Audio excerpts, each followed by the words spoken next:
Afflicted with a disease slowly consuming his body, the only escape from his harsh reality was a strategy game he played obsessively day and night, right until his final moments. Yet death wasn't the end. He awoke within the very game he loved, completely powerless, lacking status or abilities. Now trapped in this world he once fled to for comfort, he must fight to survive, build strength from nothing, and rise to conquer the world that's become his new reality. The story centers around a young man named Takuto, who spent most of his time absorbed in a strategy game called Eternal Nations. Confined to a hospital bed, Takuto found solace and meaning only in playing Eternal Nations, and eventually died with the game still running. But his death wasn't final. Moments later, he opens his eyes, finding himself sitting on a throne amid ancient ruins in a forest. His first thought is about how incredibly fresh and real the air feels. Suddenly, a woman approaches him, gently asking if he's finally awake. When she reveals her face, Takuto instantly recognizes her as Atu, an elven character from Eternal Nations. Atu respectfully calls him Your Majesty, leaving Takuto utterly confused, wondering what on earth is happening. As an experienced anime fan, he quickly figures out he must have somehow been transported into the world of Eternal Nations, the very game world he spent countless hours in. But this realization brings more questions. Typically, Atu would only address her king this way if he were the Lord of Mynoghra, the nation Takuto previously led in the game. Atu speaks again, this time calling him Takuto-sama, and explains further. She mentions Takuto is the first ever player to conquer nightmare difficulty using Mynoghra, widely known as the toughest civilization in the game. She proudly reveals that Takuto is listed on the game's global leaderboards, giving him legendary status. Takuto's confusion deepens even further. How can a mere game character know about things beyond her own game world reality? And Atu gently explains that she remembers everything, every victory, every defeat, each word Takuto ever spoke to her through his screen, and the entire journey they shared together until now. Hearing this, Takuto is overcome with emotion, tears forming in his eyes. He tells Atu how happy he is to finally speak to her directly, confessing she was always his favorite character in Eternal Nations. Atu warmly replies that she feels precisely the same way. Still, none of this clarifies how he ended up here, so Takuto looks at Atu directly and asks if it was she who brought him into this world. Atu honestly admits she has no clue how they got here, as she herself only arrived a few minutes ago. Still, she's certain of one thing. The place they're in feels exactly like the world of Eternal Nations. Regardless of their location, Atu is deeply grateful she's finally met her true king in person. Holding Takuto's hands gently, she urges him to begin their journey anew together. Atu shares her dream of rebuilding an empire with just the two of them, and since Takuto has nothing else left, he gladly agrees to join her quest. When Takuto extends his hand to formally shake on their partnership, Atu suddenly switches to her NPC persona, introducing herself dramatically as Sludge Atu, an illegitimate child born of a fallen world. She solemnly pledges her entire being, mind, soul, and body entirely to Takuto. Though Atu's character is technically evil, the theatrics feel painfully cliché, leaving both her and Takuto momentarily embarrassed. Still, Takuto decides to lean into it, dramatically declaring that alongside Atu, his trusted right hand, he'll establish Mynoghra, the most sinister empire of them all. Takuto then turns to Atu, asking if she remembers what Mynoghra must always do first. Proudly, Atu states they should hide themselves away completely, staying unseen like true recluses to avoid discovery. Taking action immediately, Takuto summons an emergency production scout, a strange insect-like creature with extremely long legs. Given Mynoghra's alignment with evil and destruction, all their units naturally look horrifying, including this scout. Regardless, Takuto issues commands, instructing it to thoroughly investigate their surroundings, and Atu sternly reminds it that disappointing their king isn't an option, and obediently, the scout departs on its assigned task. Takuto then reveals to Atu that he can actually see through the scout's eyes, confirming to both of them that the world indeed works just like the game. He briefly explains to Atu how summoning works here. His current total magic power is at 200 MP, and creating the scout consumed 100 MP. Takuto carefully considers his options for spending his remaining magic points. Building a base would cost only 20 MP, but he also wonders if he should prioritize defense by summoning a warrior. Unfortunately, doing so would consume more power than he currently possesses. In Eternal Nations, Atu is classified as a hero character, making her particularly powerful in combat. But since their new journey has barely begun, Atu's current strength level remains only at level 3, which is quite low. Anyway, thanks to the scout's reconnaissance, Takuto gains a clear picture of their surroundings, which primarily consists of endless forests. So this setting proves an ideal location for establishing Mynoghra's base, though Atu finds it unsettling that there's absolutely no wildlife or available food nearby. Realizing it would be too dangerous to relocate, Takuto instructs the scout to extend its search and explore an even wider perimeter. Atu then begins feeling downhearted, believing she's not contributing enough to assist her king. Seeing her discouraged expression, Takuto gently reassures her, saying that simply having her by his side is more than enough. Deeply touched by his sincere words, Atu instantly becomes even more devoted to him. Meanwhile, their scout soon discovers a campsite inhabited by a group of dark elves. Takuto hesitates, unsure what their next move should be because accidentally encroaching on another group's territory could cause serious problems, so he figures it's best for them to lay low for now. Atu suggests optimistically that if things do take a turn for the worse, they can simply escape together. Her encouragement boosts Takuto's confidence, so they decide to quietly observe the dark elves from a safe distance and find out what they're doing here. But suddenly, 3 dark elves stumble directly into them, catching both Takuto and Atu off guard. Takuto freezes in surprise, realizing the dark elves he'd planned to carefully avoid. Those same elves he was prepared to flee from if they ever crossed paths are now standing right in front of them. Both he and Atu remain unsure about how the encounter will turn out, but recognizing the importance of staying calm in situations like this, they manage to maintain their composure. At the same time, the dark elves have no intention of harming anyone. They explain that they've recently been driven from the city they once called home and have desperately led their people into the forest to seek safety. And after a difficult journey, they've managed to set up a temporary shelter in this cursed land. However, with no food available, they're in a desperate situation, knowing their children will starve without supplies.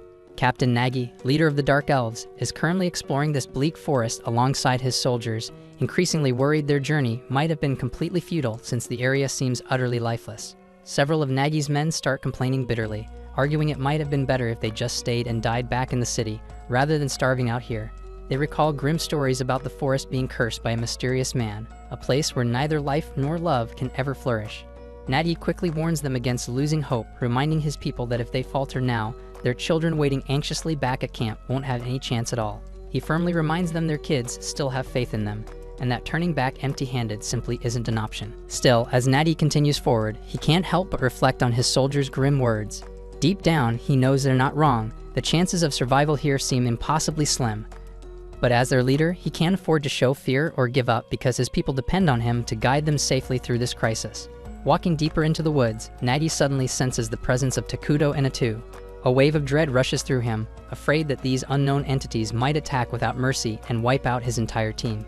Whatever choice he makes next could determine the fate of his people, so Nagi steels himself, deciding to approach diplomatically. When Nagi finally reaches them, he's taken aback by Takuto's shadowy, spirit-like appearance, though Atu seems relatively normal. Without hesitation, Nagi immediately drops to his knees, prompting his followers to do the same. Then, with a voice full of humility, he apologizes for entering their territory uninvited. Atu, glaring coldly at Nagi, sharply questions him, demanding to know why he would trespass despite knowing it was forbidden. Nagi nervously explains their desperate circumstances, how their people were banished without warning, forced to flee their city without supplies, the exhausting journey, and the starving children still waiting anxiously in the forest. Feeling increasingly anxious under Atu's harsh gaze, Nagi braces himself, convinced they're about to execute him. However, Takuto surprises him by calmly asking if he's hungry. Nagi hesitates nervously, uncertain how to respond, until Atu firmly instructs him to answer her master's question. Quietly, Nagi admits he is hungry, and immediately, Takuto conjures several apples out of thin air. Nagi stares in bewilderment, never having seen an apple before, unsure if they're even edible. Takuto kindly assures him that the fruit is juicy and delicious, encouraging him to try it. Still hesitant, Nagi looks behind him, shocked to see his men already devouring the apples eagerly. Atu then firmly urges him to eat as well, yet Nagi still feels uneasy. Noticing his hesitation, Takuto promptly conjures pears as well. Now Nagi is openly suspicious, deeply confused by Takuto's generosity. The Dark Elves had always been viewed with hostility, constantly rejected by others. To suddenly encounter someone willing to help without any hidden motive felt disturbingly unnatural. Nagi finally states he'd rather bring the food back to feed the starving children in their camp.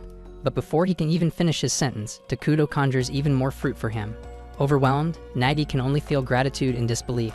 Meanwhile, back at the camp, the Dark Elf children lie weak and exhausted, silently praying for rescue. Suddenly, they catch a familiar scent in the air.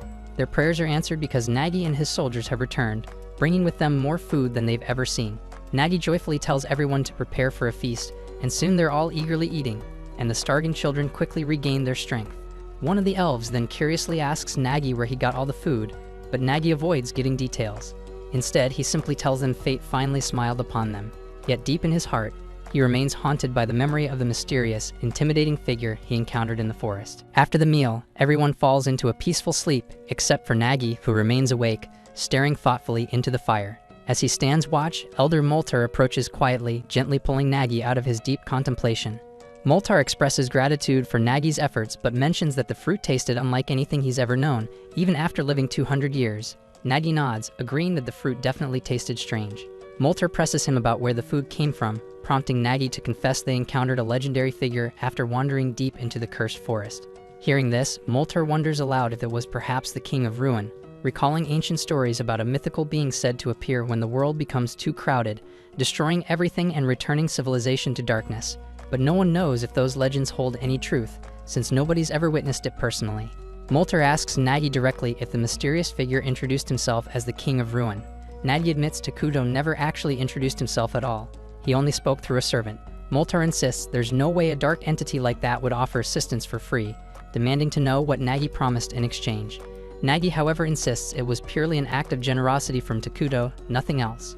Moltar remains skeptical, arguing no evil being ever offers help without hidden motives. Nagi firmly calls Takuto the Great One, determined to defend him and emphasizing that he simply chose to help. Moltar counters that such a noble title doesn't suit the rumored King of Ruin, but Nagi refuses to budge. He argues passionately that Takuto deserves the respect because he helped them in their time of need, and frustratingly wonders if it might have been better if they'd all died rather than receive such aid. Hearing this, Moltar reluctantly concedes Nagi's point, agreeing to handle negotiations personally when the time comes to repay their mysterious benefactor. Nagi gazes over at his sleeping people, silently questioning when they might finally rest without fear. At the same time, Atu is thoroughly upset with Takuto for wasting valuable mana by feeding total strangers. She sternly forces him onto his knees as he tries to explain he simply felt sorry for them. Atu can't believe his recklessness, reminding him sharply they don't yet know whether Mynoghra will be peaceful or brutal, or how many battles might lie ahead, so wasting mana like that could be dangerous. Realizing she might have gone too far scolding her own king, Atu quickly apologizes, but Takuto gently reassures her, reminding her they're partners and that he couldn't survive in this place without her by his side. He also admits feeling awkward around the Dark Elves, suggesting perhaps he's shy. Atu is surprised. She'd assumed Takuto was deliberately playing the role of a dignified king, communicating solely through her as his servant. The two laugh and tease each other playfully for a moment, until Takuto's summoned scout finally returns. The next morning, Nagi readies himself for another trip to see Takuto, prompting Elder Moltar to question if he is truly ready to see the Dark King. Moltar is convinced that since they'd already chosen to rely on the Dark King's help, they must be ready to meet whatever demands he eventually makes. Nagi disagrees, pointing out that Takuto has never mentioned wanting anything in return, but Moltar insists that creatures of darkness always expect compensation for their favors. Still, Moltar reluctantly admits that for now, they have no choice but to trust Takuto, since there's nowhere else left to go. So they decide to visit Takuto together, completely unaware that his insect scout had been observing their entire conversation. Takuto quickly calls back the scout to report to him, and upon hearing that the elves are on their way, he quietly hopes they'll just pick up the remaining food he had prepared yesterday and leave without causing a fuss. Anxiety quickly starts to grip Takuto as he explains to Atu that he's terrible with conversations, and doesn't know if he'll be able to negotiate properly with the Dark Elves. Atu reassures him she'll handle it herself, adding that this will also show the Dark Elves that her king wouldn't stoop low enough to speak with them personally. Shortly after, Moltar and Nagi arrive, and the Elder Moltar greets Takuto with an overly formal and eloquent salutation, almost like something straight out of cover letter, thanking him for the generous provision he offered his folk. Moltar then respectfully asks permission to know the identity of their Dark King. After receiving permission from Takuto, Atu reveals his name proudly, declaring him to be the feared Dark King of Ruin himself. Both of the Dark Elves become visibly shaken upon having their worst fears confirmed. Atu then coldly instructs them to simply take the food and leave, because it's not going to last much longer anyway. Yet Moltar politely insists on repaying Takuto for his generosity and asks what they can possibly give him in return. Atu coldly informs him that there's nothing in their possession capable of pleasing her king, so attempting repayment would be pointless.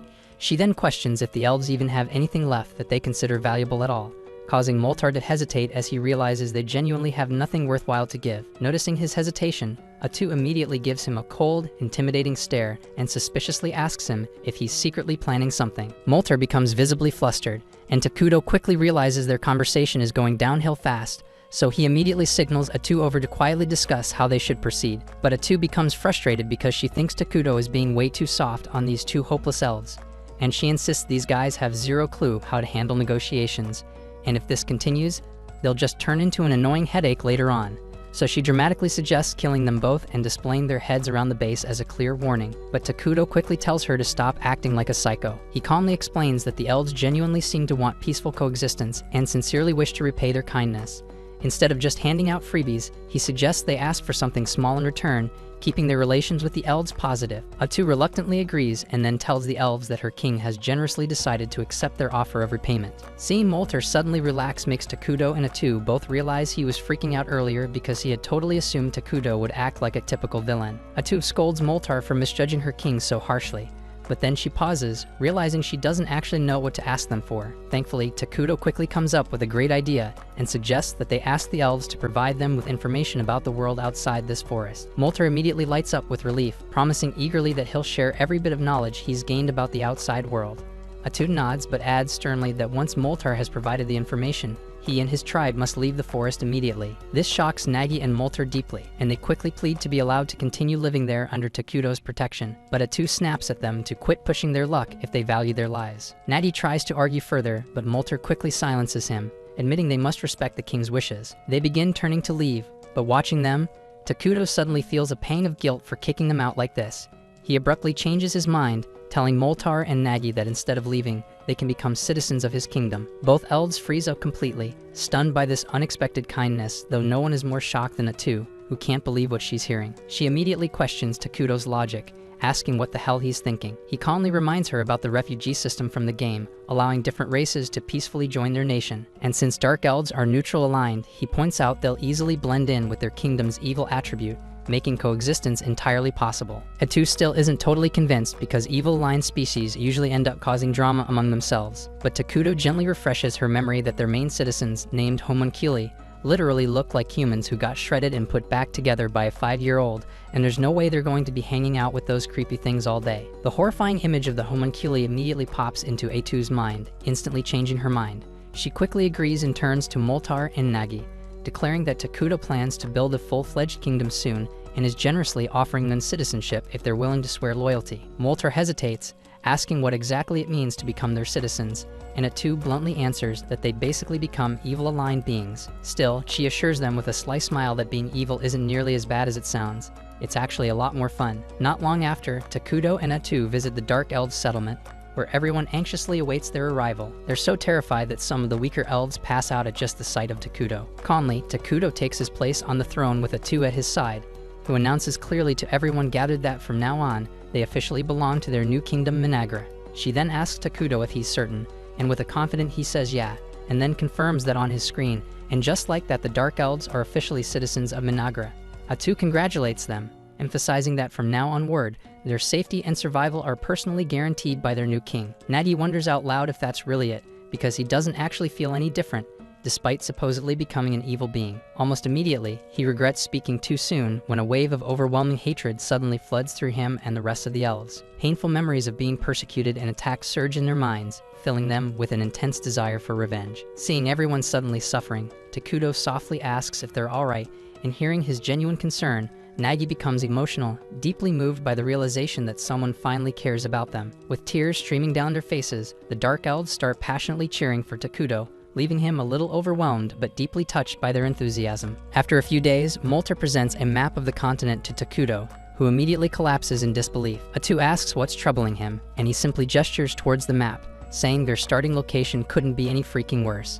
They're stuck on a continent shared by two damn gigantic, powerful civilizations. On one side is the Holy Kingdom of Qualia, a massive human nation worshipping Arlos, the creator and known for being annoyingly righteous and strictly good aligned. On the opposite side lies Elna, the Elemental Alliance, a nation of elves devoted to nature. They're equally on the side of good, making Atu realize they're literally sandwiched between two huge civilizations that would wipe them out in an instant if discovered. Panicking, Atu falls beside Takudo in despair, but Takudo quickly regains composure, reminding her that as long as they keep a low profile, they can quietly grow stronger. He recalls that their main race, the homunculi, were dumb as rocks in the game and terrible at research. Luckily, now that they've got Dark Elves on their side, things should go much smoother. Soon after, the Dark Elves arrive for a meeting, this time bringing along Emil, Nagi's assistant. Nagi introduces her as a nerdy genius who knows way more than him about foreign kingdoms, and insists she'll definitely prove useful. Atu conveys to the elves that their dedication has pleased the king, and she announces they're all about to receive major responsibilities, directly ordered by Takuto himself. First up, Moltar is tasked with managing internal affairs.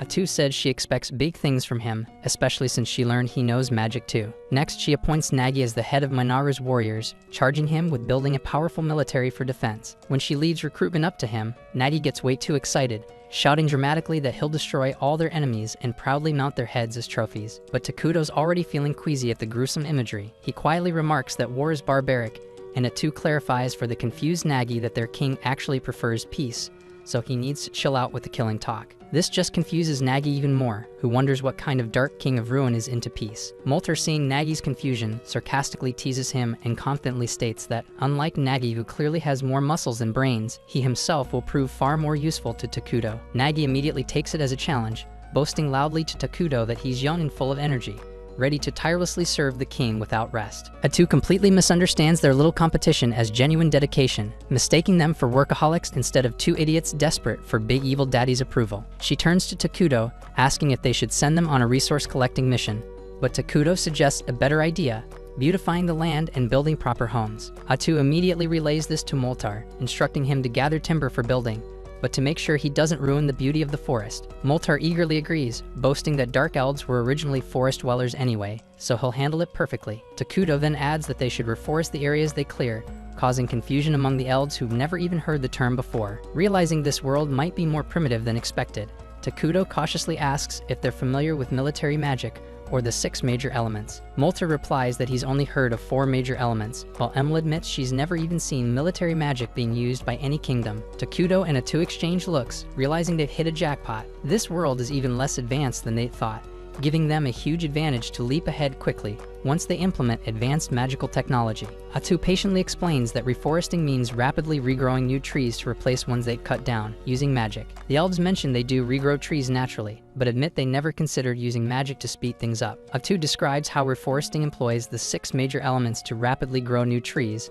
then promptly credits this discovery to Takuto, even though it's a total lie.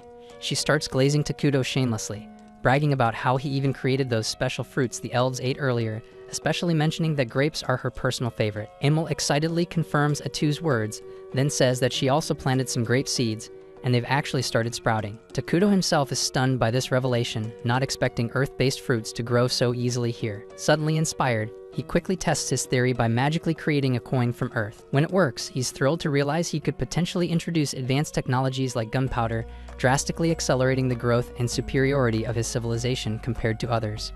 Elsewhere in the Holy Kingdom of Qualia, the situation was starting to escalate as well. Saint Solina led a unit of knights across the snowy foothills, fully committed to eliminating the dangerous beasts terrorizing nearby townlets. The moment a pack of goblins rushed into view, Solina calmly raised her staff, incinerating them instantly with her sacred fire. The holy blaze dissipated into the sky after obliterating the monsters, and gentle sunlight poured down onto the charred earth, prompting flowers to bloom in their place. Turning to his astonished knights, their captain proudly announced that Solina's divine power purged monsters of evil alignment, leaving behind blossoming flower fields, and it was her ability alone that had allowed them to maintain such strong diplomatic ties with the elves. Following the brief skirmish, Solina confronted the cardinal, urging him to send paladins southward, warning that she'd recently sensed an ominous disturbance within the cursed forest.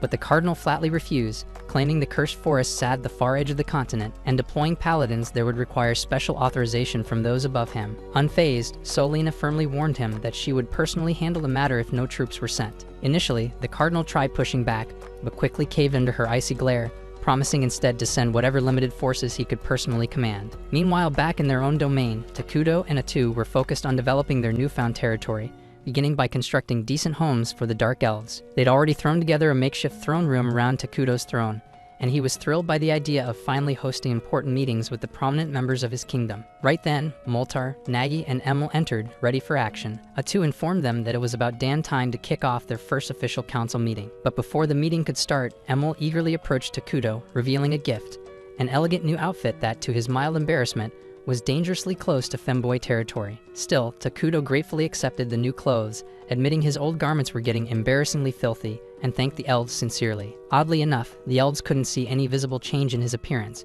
but they decided to trust Atu's enthusiastic praise about how perfectly the outfit suited their beloved leader. With the clothing crisis resolved, Atu briskly began the council meeting, only to realize Takuto was still hopelessly lost in admiring himself.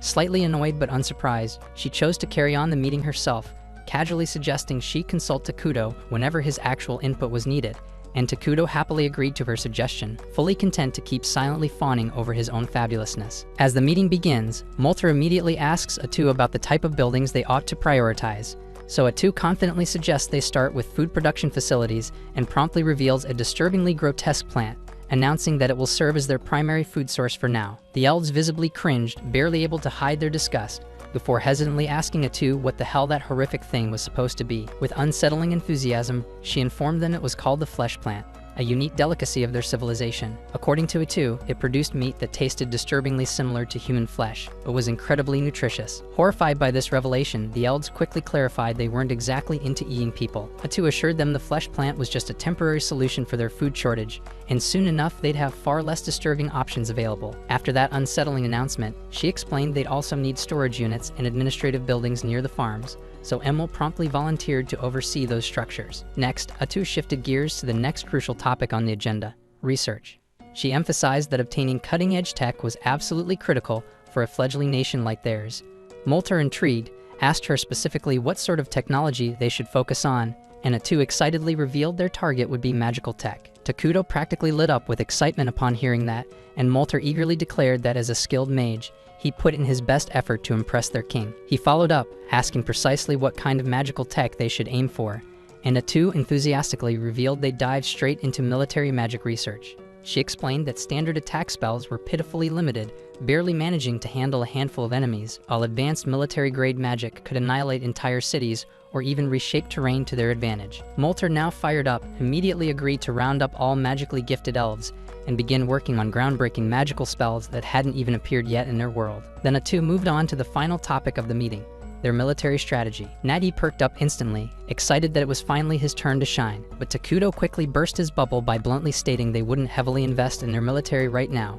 Atu backed him up, pointing out armies cost a shitload to maintain but produced nothing useful during peaceful periods. Nagi protested strongly, arguing they lacked sufficient power to properly defend their king, and thus should definitely prioritize their military. Moltar also joined in, reminding them that both he and Nagi had massive bounties placed on their heads as dark elf leaders, meaning their kingdom might soon become a juicy target for enemies. Understanding their concerns, Takuto quickly came up with a smarter alternative: creating a hero to defend the kingdom. Atu immediately agreed, admitting heroes were expensive upfront but required zero upkeep, making them the perfect choice given their current situation. The elves stared blankly, clearly having zero clue what the hell a hero was even supposed to be. Atu quickly clarified that heroes were ridiculously powerful beings who served directly under the king. She explained that each hero had certain conditions that needed to be met before summoning them, but she confidently reassured them they'd be able to summon their first hero fairly soon. Takuto, pumped as ever, was already hyped up at the idea. He remembered that nearly everything in this world required mana, and a kingdom could only gather that mana directly from its own people. The happier the citizens were,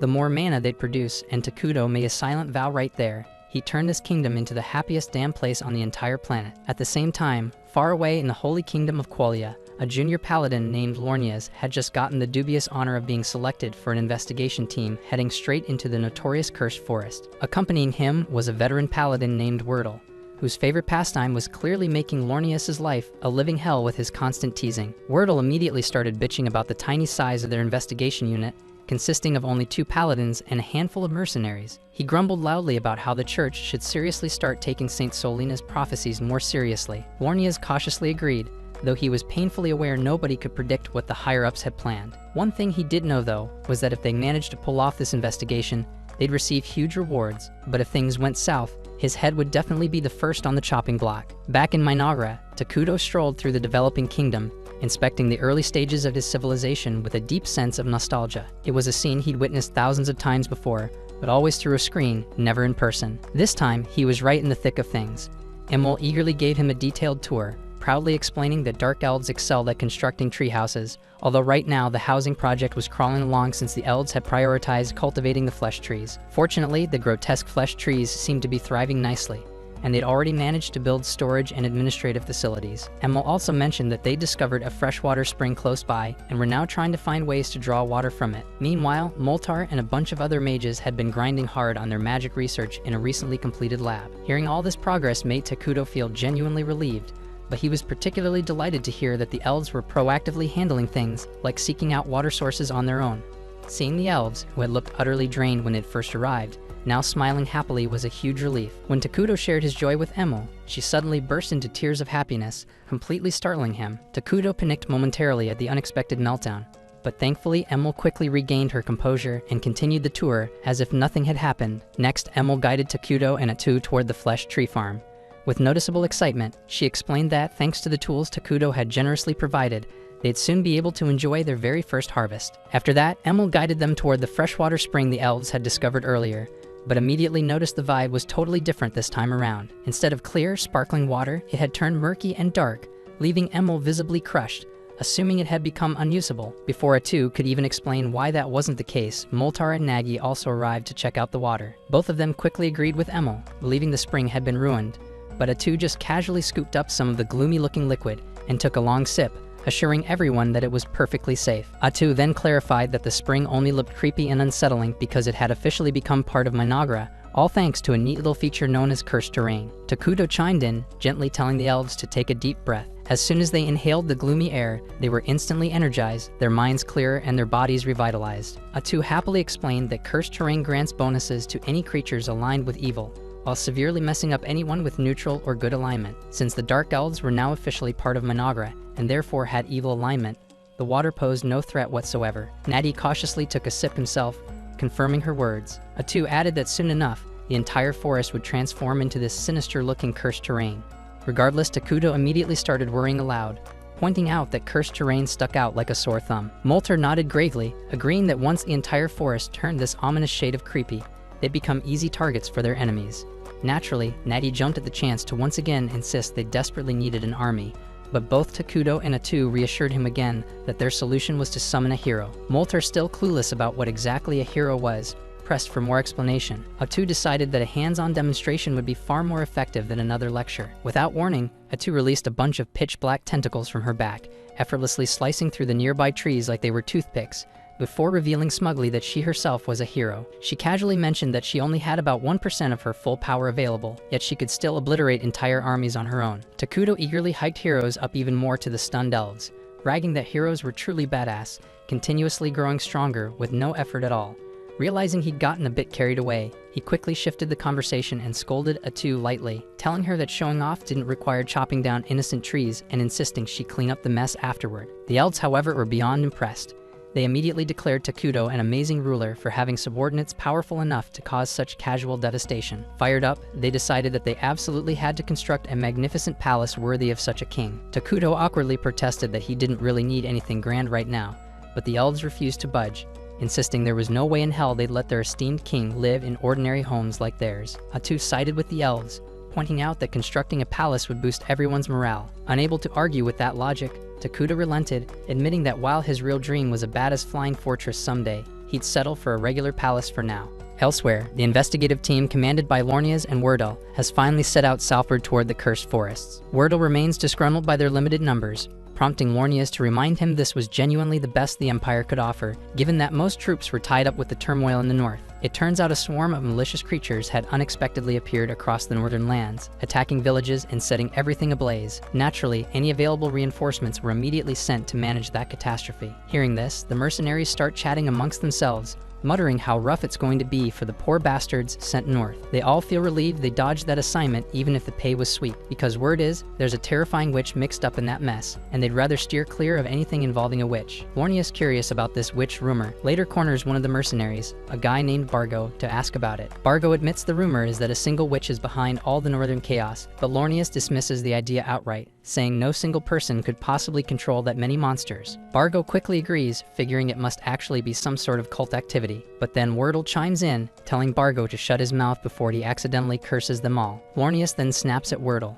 noticing that the guy's been drinking on the job again. He starts lecturing him about how, as paladins serving their god, they're not even allowed to touch alcohol, but Wordle dismisses his scolding casually, even challenging him to a theological debate before abruptly losing interest when a waitress brings him another round of drinks, which prompts him to flirt shamelessly instead. Bargo then turns back to Lornias, seriously asking why the Empire sent 2 paladins this far south. He starts worrying again about the possibility of another witch being involved, openly admitting that if that's the case, he and his men might pack up and bounce before things go south. Lornias honestly replies he doesn't know the details either, but just then Wordle butts back in, casually mentioning he's already gathered some intel from his new waitress friend. Apparently, a bunch of dark elves recently fled into the cursed forests, and the higher-ups likely just want someone to keep an eye on them. Hearing this, Vargo instantly relaxes, saying they'd better deal with the dark elves quickly. After all, those bastards are notorious for their nasty curses and stealthy assassinations. Lornias completely agrees, saying that ignoring the dark elves now will only lead to bigger trouble down the line, but Wordle immediately tells him to calm down and take it easy, reminding him this mission is strictly recon. If things even hint at getting messy, they're packing up and running the hell out. But Lornia is always a stickler about vanquishing evil wherever it shows up, stubbornly insists that as paladins, retreating from danger isn't an option. Wordle scolds Lornias, telling him to stop chasing glory and only fight when it's absolutely necessary, instead of jumping into danger every chance he gets. He reminds Lornias that he's got family waiting at home, and so does everyone else on this mission, so they need to think twice before risking their lives. Meanwhile, back in Mynoghra,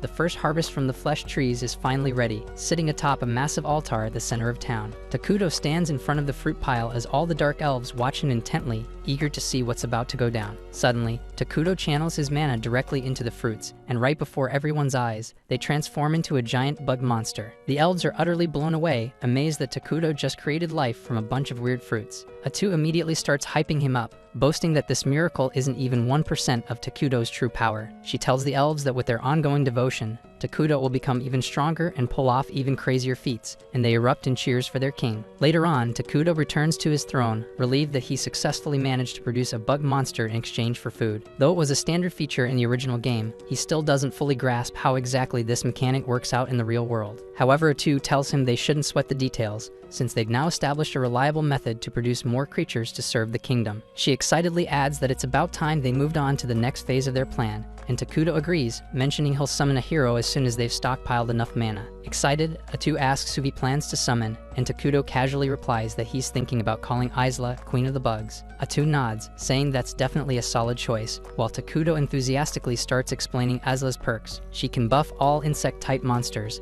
allowing them to dominate on the front lines, and she can also produce larvae to handle mundane tasks, providing essential support to the kingdom on multiple fronts. Atu appreciates that he clearly put serious thought into this choice, and Takuto sheepishly admits that Isla was honestly the only safe option available, since the other potential heroes are completely unhinged. Atu wholeheartedly agrees, joking that the other heroes would require years of intensive therapy. Takuto chuckles in response, acknowledging he hopes to summon them eventually, but definitely not anytime soon. Meanwhile, Lornias and the group finally arrive the Dark Continent, quickly running into their first major threat, and it's a towering hill giant. Lornias immediately tries to command the mercenaries into a defensive formation, but Wordle cuts him off, telling them all to chill because he'll handle this big guy himself. He bluntly adds that they don't have time to waste, and it'll be faster if everyone just stays out of his way. The rest of the group watches in awe as Wordle calmly walks toward the hill giant with his sword drawn, completely unfazed by its monstrous size. Wordle channels holy energy into his blade, while the giant, oddly polite, waits patiently until he's done. When the giant finally swings his massive club, Wordle casually blocks the blow and slices right through it like it's made of cardboard. Not missing a beat, he launches himself at the stunned monster, delivering a whirlwind of rapid slashes before the giant even has a chance to process what's happening. With the giant crashing down lifelessly, Wordle casually strolls back to his teammates like he just finished a casual morning workout. Lornias is absolutely hyped, immediately praising Wordle and confidently declaring that their mission is practically in the bag now that they've got him. But Wordle's serious expression quickly sobers everyone up,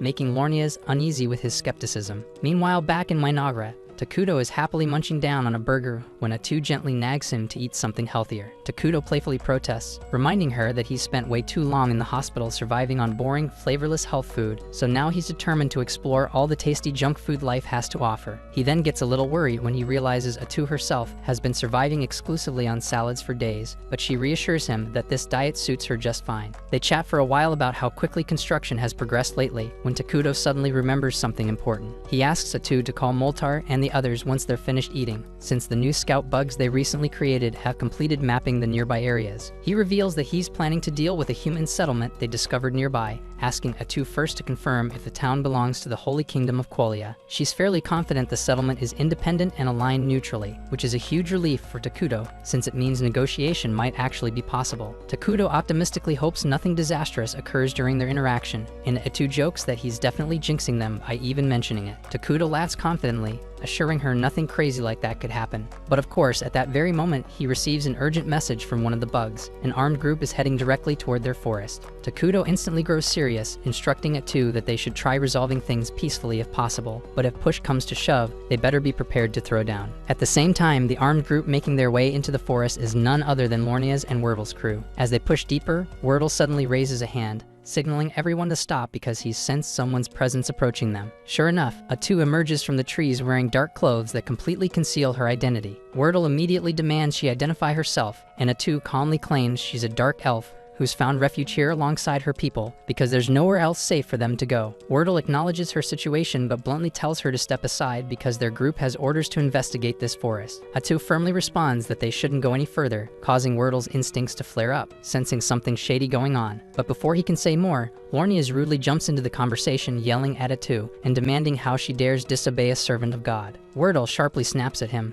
telling him to shut his mouth and stop interrupting. Lornias is visibly frustrated at being rebuked over such a trivial issue, but Wordle swiftly resumes his conversation with Atu, explaining they cannot turn back simply because she asks them to, then pointedly asks if there's something she's trying to hide within the forest. She insists there's nothing here but elves who simply wish to live peacefully and questions why he's so hell-bent on invading this godforsaken forest. After a moment of hesitation, Wordle sighs and finally reveals their reason. The Saintess recently had a vision of an immense evil hiding here, and thus he cannot return until he verifies this personally. The mercenaries gasp in shock, having been kept in the dark about such a critical detail. Lornias immediately starts flipping out, demanding to know how Wordle could casually spill classified information like it's some local gossip. Wordle snaps back at him again, shouting that sometimes secrets must be shared openly, but Lornias, furious and flustered, angrily retorts that even a high-ranking paladin like Wordle doesn't have the authority to reveal divine prophecies without permission from their superiors. However, Wordle politely asks Atu if they can at least take a quick look inside the forest, but suddenly, her attitude completely shifts as she bluntly tells them there's absolutely nothing inside that's worth their precious time. She firmly urges them to turn back immediately, but Lornias grows furious at the sheer audacity of a dark elf daring to defy divine prophecy. He senses the air around Atu shifting ominously, confirming his suspicions that something deeply sinister lurks within the woods that they must investigate no matter what. However, Wordle appears open to negotiation. Trying to de-escalate the tension, he calmly asks Atu to swear on her own god that no threat to the holy kingdom of Qualia is hiding in the forest. Atu readily takes the oath, even swearing by her deity that it's actually they who fear Qualia far more than Qualia could ever fear them. Satisfied by this, Wordle announces they're retreating,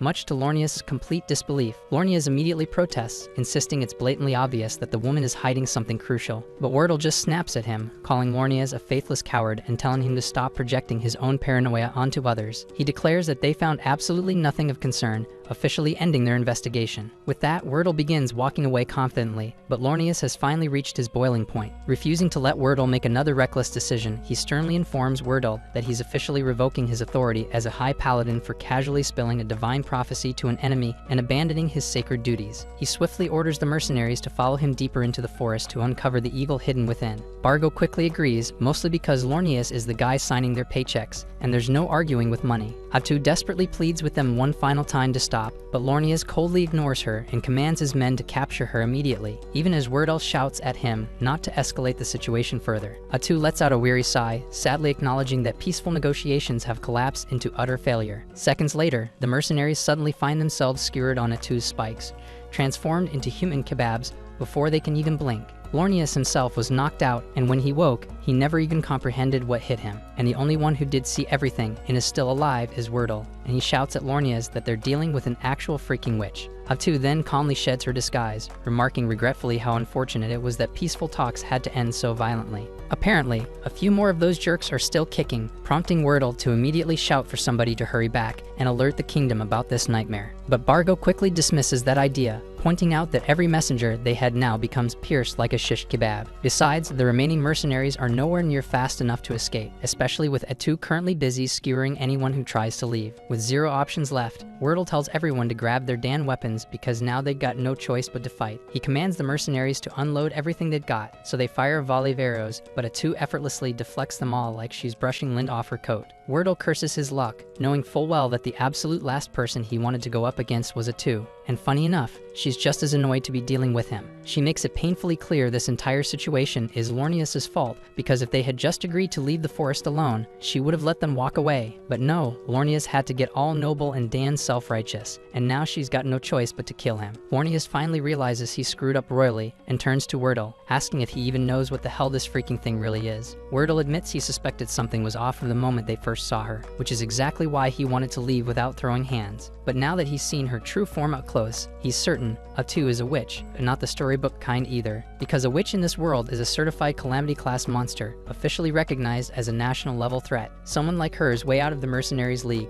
so Wordle orders them to fall back and leave this to him and Lornias. Both men charge Atu, reciting their sacred prayers to power up their attacks. Atu doesn't take them seriously at first, just blocks their strikes and mocks them for being so weak, but then they actually manage to slice through 2 of her tentacles, and suddenly she realizes this might not be the cakewalk she thought. She quickly figures out their holy magic is giving them bonus damage against her demonic body, and Wordle assumes that if they just cut off all of her tentacles, she'll be helpless. Not wanting that to happen, Atu grabs 2 of the nearby mercenaries and takes them hostage, using their bodies as meat shields to stall their assault. But Wordle coldly tells Lornias that if they don't stop Atu now, she could eventually turn her wrath toward Qualia, and for the sake of the entire nation, sacrifices have to be made. Lornias hates the idea, but he grits his teeth and agrees. With zero hesitation, both men charge forward again, slicing through the hostages and Atu's final 2 tentacles in one clean, ruthless strike. Atu's honestly surprised they had the balls to slice through their own allies like that, and for a brief moment, it even looks like she might actually be in trouble. But no, because this whole thing has just been a damn joke to her. 1 second later, a fresh wave of tentacles erupts from the ground like weeds on steroids, and Wordle is instantly skewered multiple times like a pincushion. With blood pouring from his wounds, Wordle uses his final breath to shout for Lornias to get the hell out of here. But that makes Atu annoyed, so she silences him for good with a tentacle straight through the skull. Lornias is frozen in disbelief, absolutely rattled, because he was certain they chopped off all of Atu's tentacles, which they did, but Atu never once said she couldn't grow more. In fact, she's been able to summon an unlimited number this entire time, but she just didn't feel like it. She's been toying with them like a bored cat swatting at bugs. After witnessing Wordle get brutally annihilated, the remaining mercenaries completely lose their will to fight, and judging by the freaking look on Atu's face, she has zero intention of sparing any of them. Seeing no other choice, Lornias yells for everyone to scatter and run in different directions, hoping at least one of them can escape and warn the kingdom about what really went down here. So the mercenaries immediately drop their weapons and bolt like their asses are on fire. Atu surprisingly doesn't bother chasing them. She just watches them go, sighing in annoyance, wishing they'd done that in the first place because it would have saved her a ton of effort. Lornias, however, stays behind, determined to keep her occupied. He then charges her with everything he's got, holy sword gleaming. But to his utter horror, Atu blocks the strike flawlessly, using the exact same holy sword technique. He stumbles back, unable to comprehend how a monstrous creature like her could possibly have access to a sacred technique meant only for the pure. Normally, that would have been impossible, but Atu coolly explains that when she killed Wordle, she absorbed all of his experience and sword skills. Every ounce of training, every technique now hers. With a grin, she begins attacking Lornias using Wordle's own moves, mocking him as she does. She even praises Wordle, saying he was truly worthy of being called elite. But sadly, he died because Lornias couldn't keep his damn mouth shut. Then she leans in, taunting him, asking if he ever thought about making it home to his wife and daughter.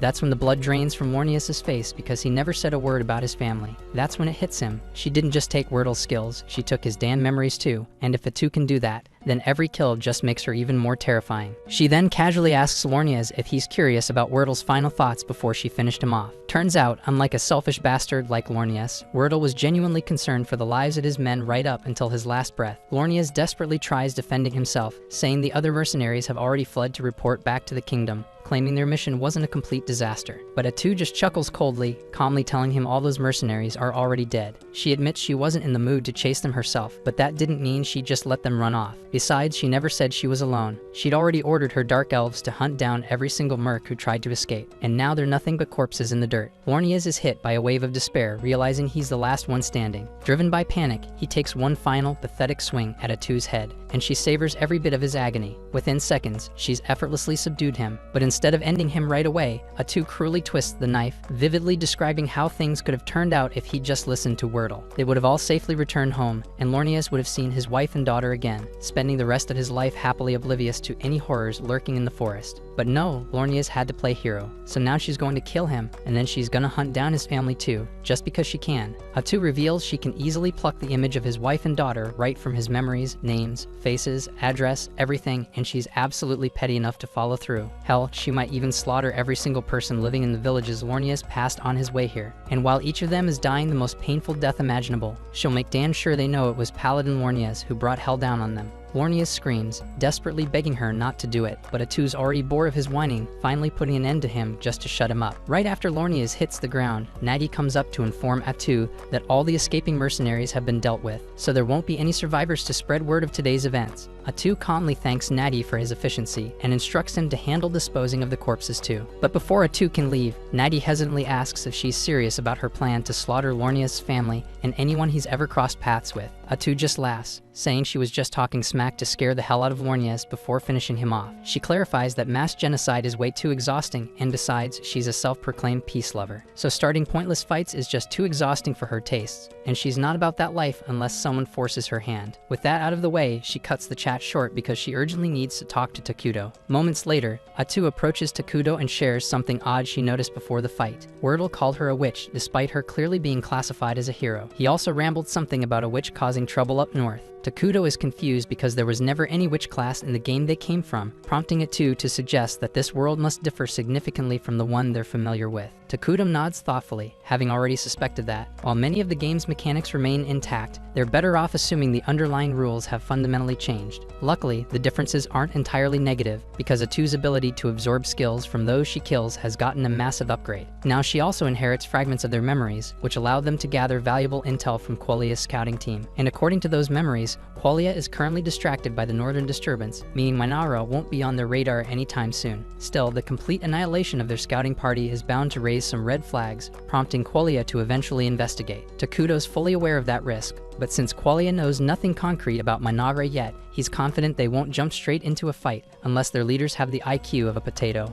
At the moment, he's far more concerned about this northern disturbance and the mysterious witch behind it. Atu tried extracting every detail about witches from Wordle's mind, but the guy was clueless. However, one chilling fact stood out crystal clear. The witch called Arakino is wreaking havoc up north, and she was strong enough to single-handedly deal massive damage to Qualia's forces. At the same time up in the Northern Territory, Arakino has casually finished demolishing yet another village and is already prepping to move on to the next. To top it off, she raises every villager she slaughtered as undead puppets to serve her. Takudo has absolutely no clue about Arakino's true powers, but given that she's causing this much mayhem so soon after arriving, he suspects she might have come from another world, just like him and Atu. If that's the case, things are about to get a whole lot messier. Atu, unsure of their next move, asks Takudo what they should do. Judging by the sheer carnage Arakino's cause, she's clearly evil-aligned, which theoretically means they might vibe with her. Atu wonders if maybe they should reach out and see if they can form some kind of alliance, but Takudo immediately shoots that idea down because they have zero intel on what Arakino's personality is like.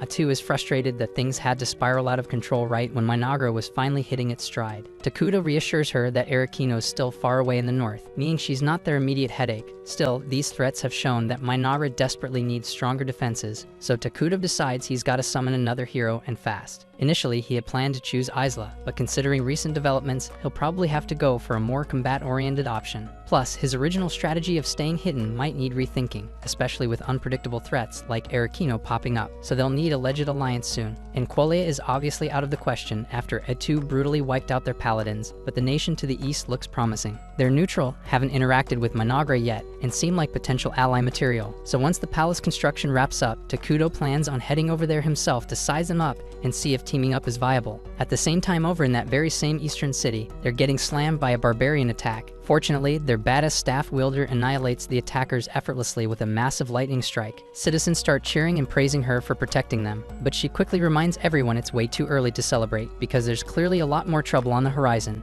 Back in Mynoghra, Atu and Takudo finish up their discussion, and as she's about to head out, she pauses, awkwardly apologizing for getting a bit carried away with the paladin earlier. She knows Takudo usually prefers avoiding unnecessary bloodshed, but Takudo just gives her a blank stare, calmly asks her why on earth she thinks he'd be bothered by that. That's when it hits her. Takudo might seem gentle, but at the end of the day, he's literally the physical embodiment of evil, so there's not much violence in this world that's gonna bother him. Soon after, construction on Takudo's castle is finally completed, marking what feels like the first big milestone in the rise of his domain.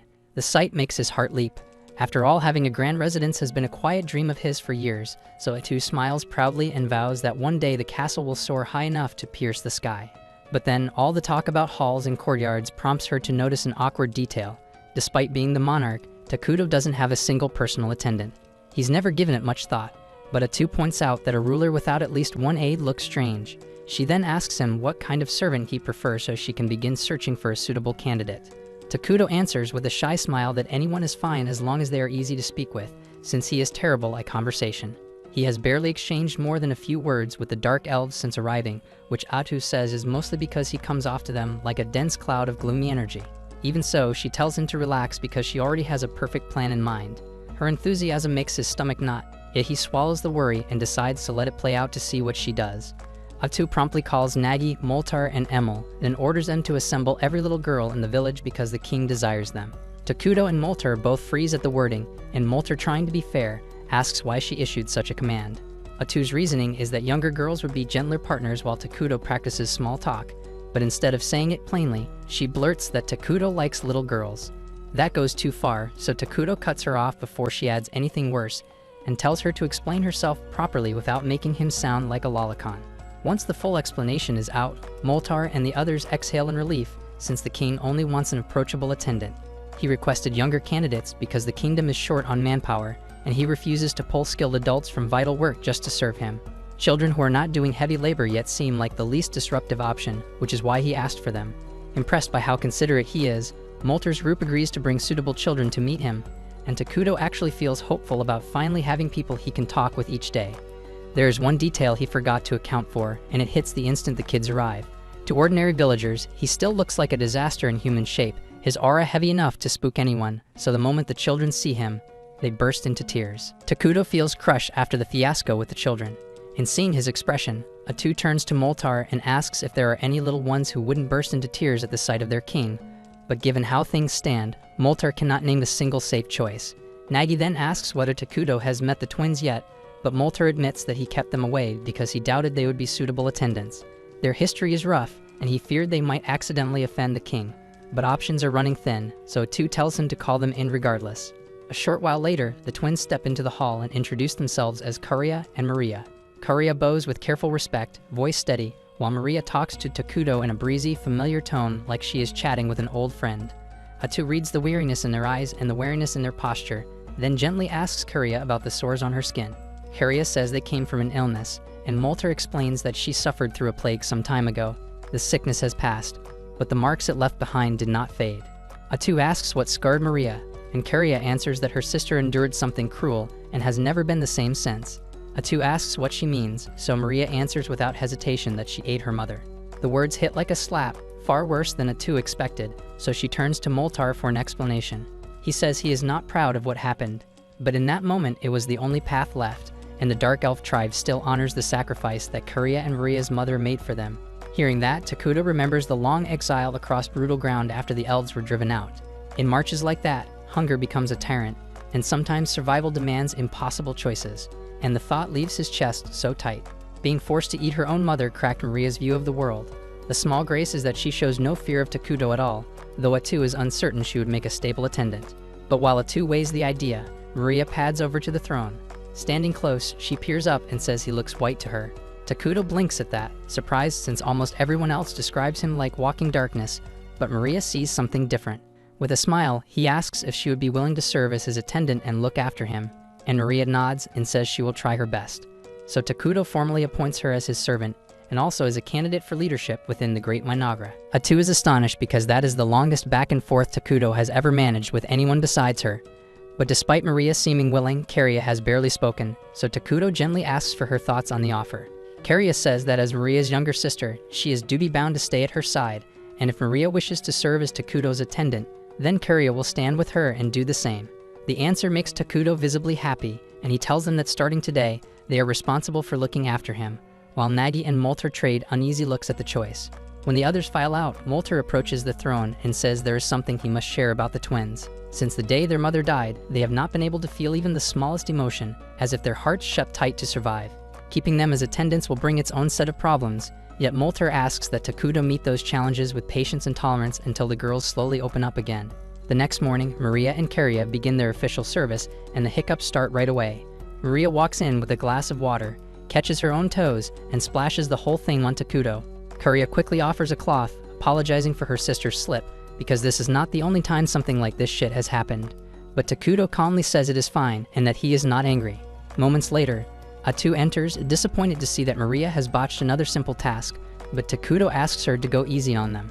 Atu hates how often they fumble, Yet if the king refuses to punish them, there is nothing she can do. She then reminds Takudo that he has a meeting on the schedule, and since they are his attendants, Maria and Kuria are required to be present too, so they need to keep their manners tight.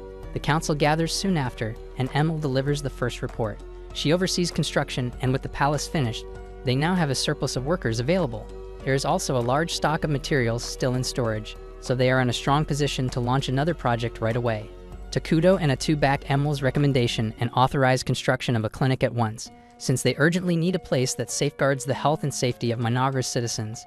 Emil answers that she will mobilize crews immediately, and with building matters set for the moment, Atu asks to hear from whoever oversees resource collection. It turns out Emil also carries that portfolio, which means they will likely need to expand staff soon. She reports that gathering food and raw materials is proceeding smoothly, and thanks to Takudo's assistance, they have been securing daily necessities the nation cannot produce on its own. However, that method burns through a great deal of Takudo's mana, so alternative supply routes must be found soon. Because leaning on emergency production this often is not perfect, but for now it is a critical cost. Takudo answers without hesitation that they can keep leaning on him, then adds that they must prioritize buildings and research that raise his mana output so the burden eases over time. Atu then thanks Emil for the grind and moves the agenda to magic research. Molter rises to deliver his report, and he has successfully devised military magic. But at the moment, he alone can wield it, but with enough practice, he is confident his subordinates will learn to do the same. And they may even be able to cast stronger spells by tapping the palace's supply of ruined mana. But since Takudo has made it clear he does not intend to start wars, opportunities to use that power should be rare. But for now, Atu instructs Molter to concentrate on the 6 major elements in the magic skill tree, because those branches will best support national development. Then, Atu asks Nagi for the army update, and he reports that their forces currently field 5 scout bugs, and most of their time has gone into mapping the unknown reaches of the accursed land. The terrain outside the forest is largely open plains, which lets them probe that region with a lower chance of being seen. Even so, stealth remains a top priority for Mynoghra right now, so the scouts are operating under strict limits on how far and how boldly they can range. Atu says it is fine, since they already have a thorough survey of the forest in hand, then tells Nagi to put the scouts on routine sweeps along the woodland perimeter. He asks if she truly wants every bug shifted to patrol duty, and she can read the worry about their current fighting strength. She answers that she alone can swat any threat that shows up, and on top of that, she and Takudo have already settled on creating a new hero, and Takudo adds that they will go ahead and summon Isla after all. Takudo then asks whether all the prerequisites have been gathered, so Molter reports that timber and rations are stocked and ready, though the heavy mana cost is still an issue. After plenty of back and forth and a little compromise, the council wraps, and Takudo feels quietly proud of how well everyone is carrying their load. He then heads toward the throne chamber, papers in hand, when Maria bumps into him and sends the meeting documents skittering across the floor. Kuria bows, apologizes for her sister, and hurries to help gather the pages, only for the two of them to tug the same sheet and tear it clean in half. They glance up, bracing for a scolding, but Takudo simply tells them it is all right and takes his seat without raising his voice. Maria steps closer and asks him straight if he is a bad person. By alignment, he counts as evil, so she follows by asking why he has not killed them yet. They have been bungling constantly and pulling mistakes that would get servants executed, yet he keeps sparing them, and they cannot comprehend why. So Takudo asks what they think separates a good person from a bad one. Maria answers that a good person only does good deeds and a bad person only does bad, but he tells her that is only half true. A good person must keep choosing the right thing, so they do not lie, they do not steal, and they do not kill without cause. But a bad person does not have to do the worst thing every time because they act out of self-interest and do what they want, whether others like it or not. In his case, what he wants is to treat them gently, so there's nothing wrong with letting small mistakes slide. And he adds that he already noticed they have been staging some of those blunders on purpose to try to make him furious. The sisters finally confess that all the mistakes were deliberate. They kept poking at boundaries, hoping he'd lose his temper and end them because in their heads, what they did means they don't deserve to keep living. Takudo understands why self-forgiveness feels unreachable after something like that. He can't truly stand in their shoes, yet he's certain their mother chose that sacrifice so her daughters would continue, not vanish. He tells them plainly that they are free, and the truest way to honor her choice is to live fully, not shrink into guilt. The road ahead will be rough and uneven, and some days will ache more than others, but he promises to stay beside them at every single step and shoulder what he can. The sisters crumble, tears pouring as they wrap him in a tight embrace, clinging until the storm in their chests eases. A few hours later, Atu walks in and finds both girls asleep across Takudo's throne. A tiny flash of jealousy pricks her, but business comes first, and she reports to him that the survey on the nearby city is done. The nearby city is called Dragontan, and it belongs to Fonkeven, a neutral nation where multiple races live side by side. So Takudo thinks that this diversity should make talks and trade more manageable with them. But he also flags a concern because Dragontan sits way off the trade path, and that location worries him. Ato explains the reason for that location. There's a dragon vein mine beneath the area, and those veins are prized since they naturally generate mana. Strategically, securing such a source early would be huge, so she recommends moving to safeguard it as soon as they can do so wisely. But the report also notes that Dragontan is currently under assault by barbarian groups like ogres and goblins, and the defenders are clearly struggling to hold the line.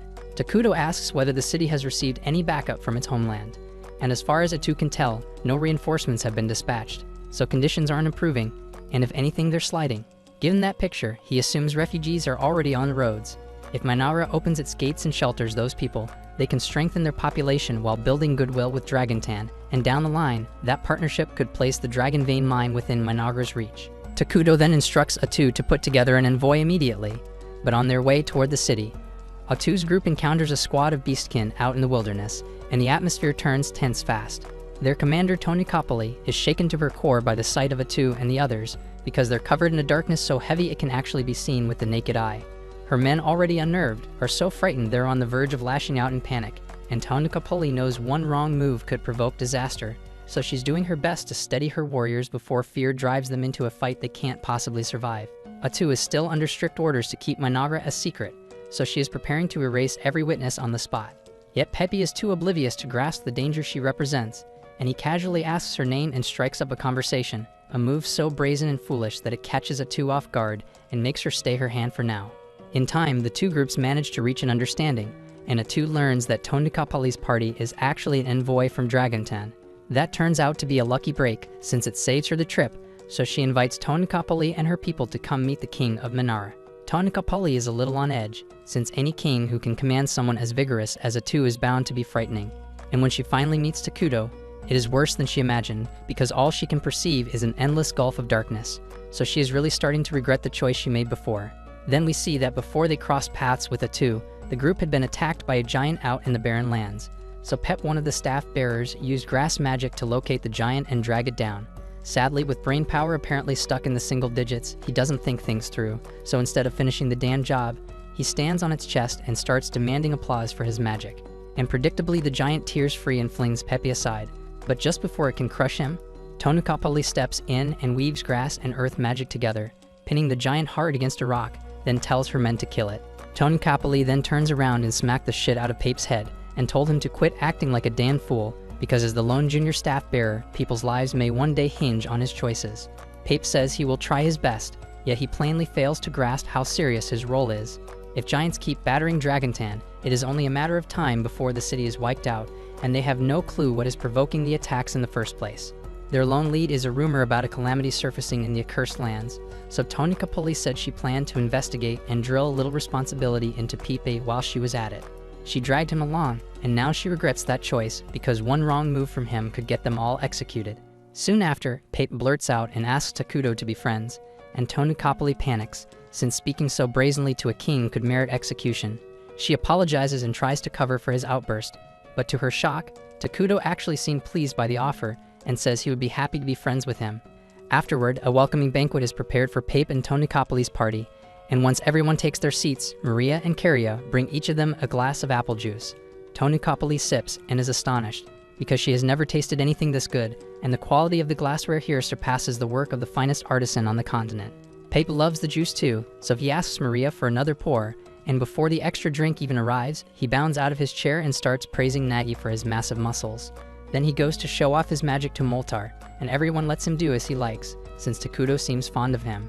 Takudo is struck by how effortlessly social Pepe is in any situation, and he is glad they managed to become friends, but he has never actually had a friend before and does not quite know what friends are supposed to do together. Then, while Tonikopoli scolds Pepe, Takudo caught his attention and asks whether he would like to play a game. The room falls silent for a moment because no one expected those words, and Takudo begins to feel awkward. Then Peep cheerfully agrees to play with him, so the two of them sit down together to play. They start with a game Pepe invents on the spot, where each of them takes a single blade of grass and they tug against each other to see which strand snaps first. Tonikappoli fears Takudo might feel slighted by such a simple pastime, yet he's clearly having a great time. They keep playing for a while, and Pep tries several of the games Takudo dreamed up. He says it was a blast and even suggests Takudo could sell them in Dragontan. But Tonikappoli slices him off because it isn't Pete's damn place to make important decisions on behalf of their city like that. Takudo is actually relieved that Pepe mentioned trade, since he's been planning to open negotiations with Dragontan for some time. But before he can move forward, he knows he'll have to put aside their personal friendship and approach the matter purely as a ruler. After they finish eating, Atu calls Tonikappoli over and asks her straight out why she came to the accursed lands in the first place. The question clearly unsettles her, but she answers honestly. Her homeland has been under relentless assault from the barbarians. Atu is startled that the barbarians are striking Dragontan when they typically steer clear of big cities, and Tonikappoli says that is exactly why she came to uncover what could be driving their behavior. Takudo then asks if that means Dragontan lacks the military strength to fight the barbarians effectively, and Tonikappoli's pulse jumps because if he learns how bad things are in Dragontan, Mynoghra might decide to overthrow them rather than negotiate. She lies and says Dragontan still has sufficient power to drive the barbarians off, while insisting their unusual movements demanded inquiry regardless. Her explanation convinces everyone that Dragontan can still handle itself. But then Pape, bless his big mouth, blurts out that he's confused, since earlier Tonikappoli told him they were here because Dragontan would be doomed if they don't learn why the barbarians are attacking. Adu can't help pitying Tonikappoli for having to wrangle Pepe constantly, but she and Takudo make it plain that they have no designs on Dragontan, so she can relax. For the moment, their attention is fixed on internal rebuilding, so launching wars or swallowing neighbors isn't on the agenda. The barbarians, though, are a different matter, and that threat cannot simply be shrugged off.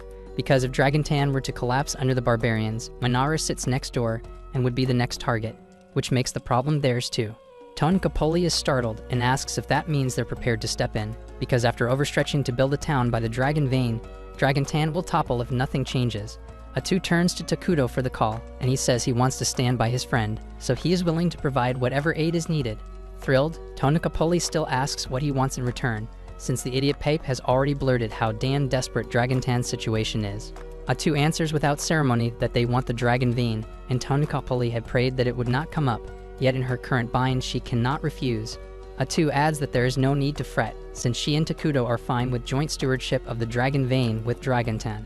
For now their mana demand is small, but they want the exclusive right to decide the Vein's elemental conversion. That revelation stuns Tonikappoli because Mynoghra already has the method to convert raw mana into elemental power, a milestone that would have taken Dragontan 10 more years. It becomes obvious that Mynoghra's society is well ahead of theirs, so an alliance would pay huge dividends. Even so, tradition says the call belongs to Pepe, and he may be a fool at times, yet as the youngest staff-bearer, he is by extension the nation's future ruler. He also reads people well, so she asks if he wants to proceed with the alliance, and Pape says he wants to be buddies with everyone in Mynoghra. And with that settled, the two realms make the alliance official. Not long after, Atu convenes a strategy session to lock in the terms with Dragontan. Mynoghra will ship a stream of consumables to their city, and in return, Dragontan will deliver metalware and everyday essentials. Molter welcomes the arrangement. Until now they had leaned on Takudo to furnish those supplies, but the standout gain is direct access to the Dragon Vein. Credit also goes to Pepe, because if he hadn't blurted out Dragontan's true condition, Tonikappoli's bluff confidence would have held and diplomacy would have gone nowhere. In that case, Dragontan might have collapsed long before Mynoghra could lend any help. Takudo even wonders if Pepe is actually a fool or if he nudged events on purpose to reach the best result. Switching topics, Atu says they need a plan for managing relations with Dragontan from here on. Maria and Carrier trade puzzled looks and ask whether anyone actually knows what Dragontan is like as a country. They chased the negotiations so hard they forgot they have never set foot there, and real alliance maintenance means understanding an ally's culture and values. When Takudo was playing the game, forging friendship took a single tap, so it never occurred to him that keeping it now would demand sustained effort. Given the gaps, Atu proposes their first move be to scout the capital, Crescent Moon, even though it sits far from Mynoghra. However, a detailed look would take quite a while, so Takudo suggests postponing that for now, since the immediate priority is helping Dragontan repel the giants. Even so, Molter reminds them that visiting another nation isn't something you just do. There are protocols to follow.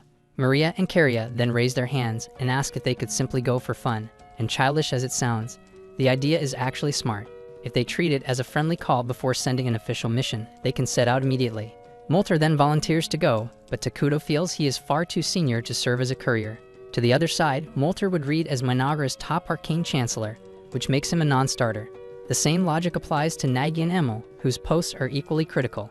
What they need is a trusted face that Takuto can vouch for, who is not overly high in rank, and right on cue, Maria and Kuria lift their hands to volunteer. Takuto turns the idea down on the spot, worried the trip could be risky.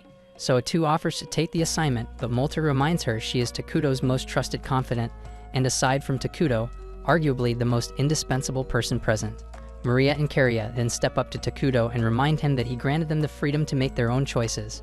So right now they want to do everything they can to help him, even if it is risky. Takuto hesitates to approve the mission, but he cannot bring himself to refuse those earnest faces, so he eventually agrees to let them go. And Atu sulks, jealous that Takuto yielded to someone else's cuteness.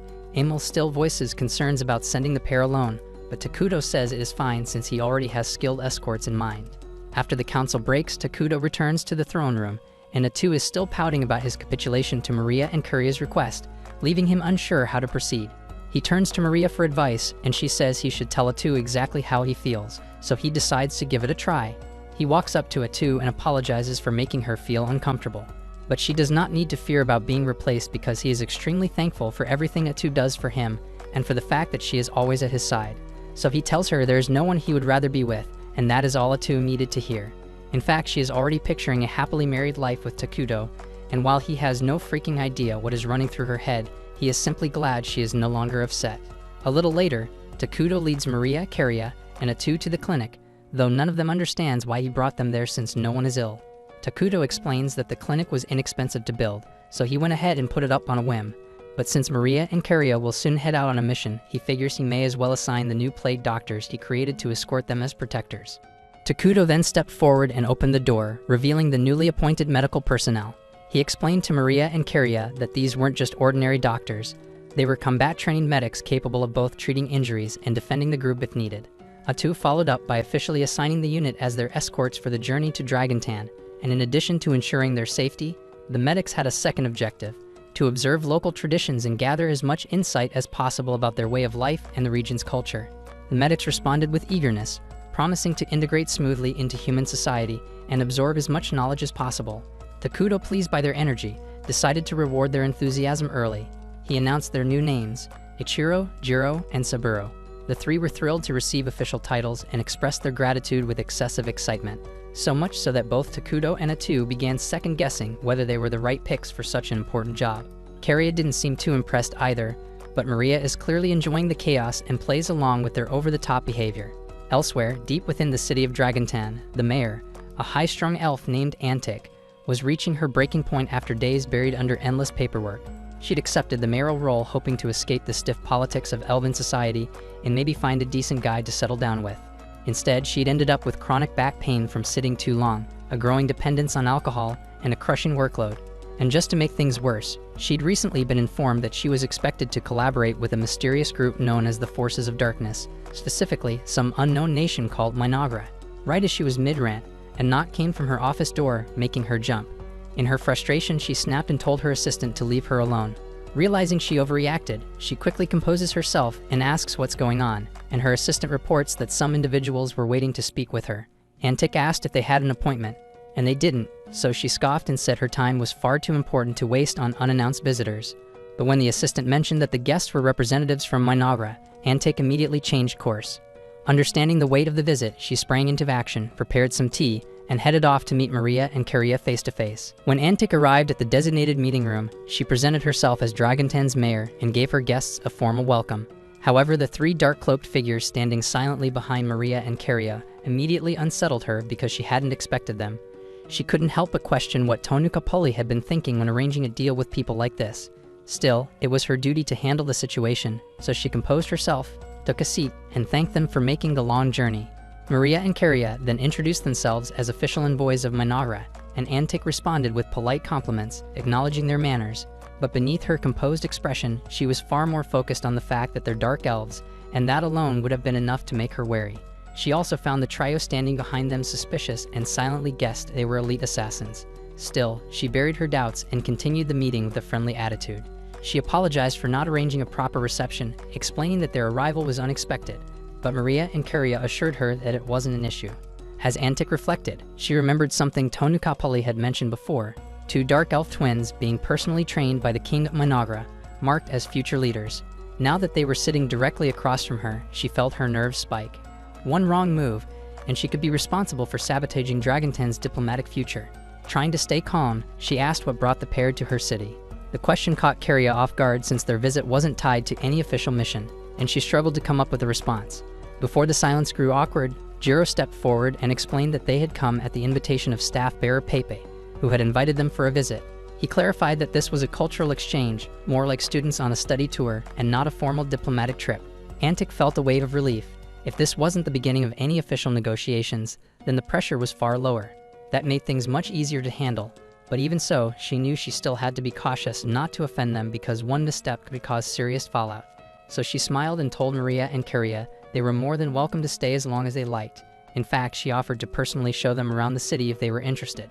When the twins asked if that was really all right, Antic reassured them that she knew the city better than anyone and would make an excellent guide.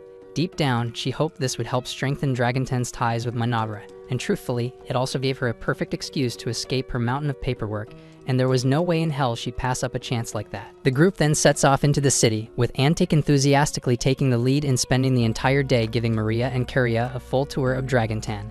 The outing went smoothly, and the atmosphere between them was lively and pleasant. At the same time in Mynoghra, Takuto was swamped with documents of his own, buried under endless administrative work. Even so, he made time to monitor the twins' progress, and seeing that Maria and Karia were enjoying their visit brought him some relief. That evening, after returning to their accommodations, Antic politely took her leave. Once alone, Maria and Karia began reviewing everything they had observed throughout the day. Karia asked for Maria's impressions of the city, and Maria noted that the general mood among the townspeople felt tense. The overall sentiment was one of fear, concerns about food shortages, rumors of an impending enemy assault, and a sense of abandonment. The medics were surprised by how much Maria had picked up, especially since they hadn't seen her interacting with anyone directly. But Maria had a natural ability to read the emotions and atmosphere of others, and her insights were rarely wrong. The trio was impressed, though confused when Jiro remembered something odd. He reached into a pouch and handed Maria a small bag. Inside was a leafy plant, which Maria identified as popple grass, a highly dangerous and addictive substance that most nations had outlawed completely. Jiro explained that he'd unknowingly purchased it from a shady vendor in a narrow back alley, but once he realized what it was, he scolded Maria, telling her to toss it out immediately because narcotics were off limits. However, the bigger concern wasn't that Maria had acquired it, it was how easily accessible the drug had been. Something like popple grass shouldn't have been anywhere near the public, let alone sold so openly. After discussing the situation, they all agreed. Someone within Dragonten had to be cultivating and distributing the illegal herb, and that posed a serious problem. Karia was especially troubled, considering how hard Antic was working to hold the city together, so the idea that this was happening right under her nose was disheartening. Saburo pointed out that the presence of drugs meant things could be even worse beneath the surface, and with such dangerous elements hiding in the city's shadows, they'd need to stay extra alert and focus on keeping Maria and Karia safe, because if something as serious as drug trafficking was happening unchecked, there was no telling what else could be lurking nearby. The following morning, the medics escorted Maria and Karia to visit the Dragon Vein, a place known for its stunning natural beauty. The two were taken aback by the sheer number of glowing crystals scattered across the area, each one sparkling with magical energy. Their awe was interrupted when a stranger approached them. Introducing himself as Vesta, he casually remarked how the terrain here was ideal for cultivating popple grass. Karia responded with courteous formality, greeting him and then firmly requesting he get to the point and explain why he had approached them. Vesta said he'd heard they were official envoys from Mynoghra. With Dragonten and Mynoghra expected to share control of the region in the future, he thought now would be the perfect time to strike up a business proposal. He offered them a chance to partner with him in growing and distributing popple grass. Karia chose to play along and asked what benefits Mynoghra would gain from such an arrangement. Vesta explained that the drug brought in large profits on the black market, and a fair portion of that revenue would naturally go to Mynoghra. He also hinted at providing other incentives, though when pressed, he said those details were too sensitive to discuss in public. Instead, he handed Karia a marked map and suggested they meet in a more private location to talk specifics. After a moment's pause, Karia accepted the map. Vesta smirked and added that he always found it easier to deal with people on the evil aligned side of things, since they usually understood him better. He complained about the current mayor constantly enforcing ridiculous restrictions like banning narcotics or outlawing human trafficking. But once Mynoghra's king took over, he was confident the leadership would be far more accepting of his business practices. Several days later, Maria and Karia paid one last visit to Antic before preparing to depart the city. Antic thanked them for their time, saying it had been a pleasure getting to know them during their stay. The twins expressed their gratitude for her hospitality and asked if there was anything they could do in return before leaving. Antic smiled and requested that if possible, they put in a good word for her when they next met with King Takuto, so Maria and Kuria agreed without hesitation, promising they'd speak highly of her when the time came. Suddenly, the door to the room swung open, and Vesta strutted in with 2 thugs flanking him. Antic stood up abruptly, furious, and shouted that he had no right to enter without being summoned. But Vesta, as always, showed zero regard for rules or authority, and he'd simply invited himself in. With a smug tone, he said he was only there to receive an answer from Maria and Kuria, since they never showed up to the meeting he'd arranged regarding his earlier proposal. Maria calmly asked if he was referring to the ridiculous popple-grass partnership he tried to pitch them. Antic's face paled because this was the first she was hearing of any deal between her guests and Vesta, and the idea that Mynoghra might have aligned with someone like him terrified her, because if Vesta managed to drag that kingdom to his side, it could spell disaster for Dragontan. Maria picked up on Antic's distress and reassured her immediately. She said there was no need to worry because they'd never aligned themselves with filth like Vesta, and they thought it would be obvious to him that their absence from the meeting was their answer. Kuria then asked Antic if it would be acceptable for them to handle the situation themselves.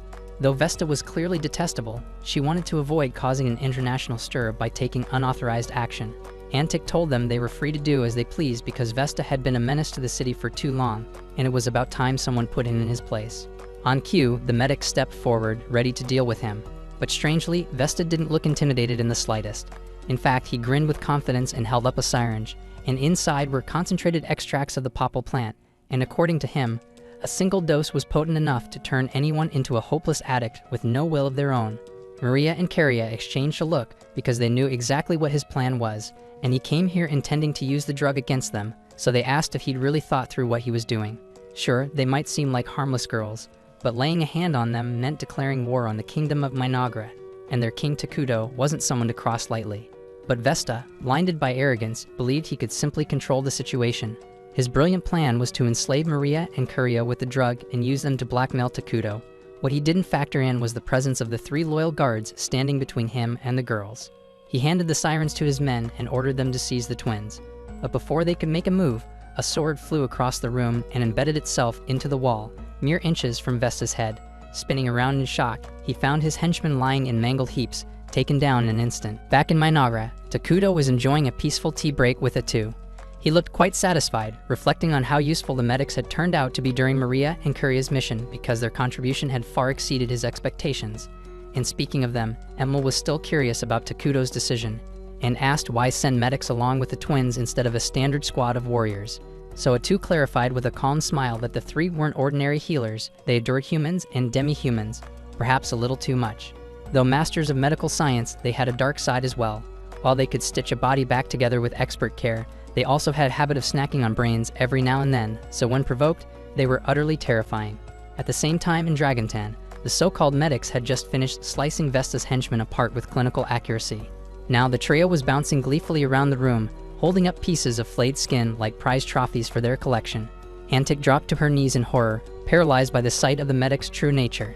So Maria walked over to gently console her, trying to calm her nerves, even as the medics danced with the freaking human skin. As for Vesta, no amount of pleading would save him now. Trembling, he begged for mercy. But Kuria stepped forward with cold finality. She told him that his involvement in the drug trade wasn't her concern because that alone wouldn't have earned her wrath. But the moment he dared to threaten her sister, tried to use mind control drugs on them, and worst of all insulted their glorious king Takuto, he sealed his own fate. So without a trace of sympathy, Kuria gave the order, and minutes later, Vesta was gone. In his place stood the 3 medics, now cheerfully dressed in fresh skin suits, crafted from Vesta himself. And Antic could barely process what she was seeing, so Kuria turned toward her and offered a lighthearted apology for the mess in the office. She even asked if Antic would like them to cover the cost of cleaning, but Antic, barely keeping it together after literally shit herself, quietly muttered that it wouldn't be necessary. Kuria thanked her warmly for her understanding, flashing a sweet, innocent smile. But in the wake of what just happened, that Dan's smile felt even more disturbing than the scene of dismembered corpses. At that moment, Antic deeply regretted taking the position of mayor.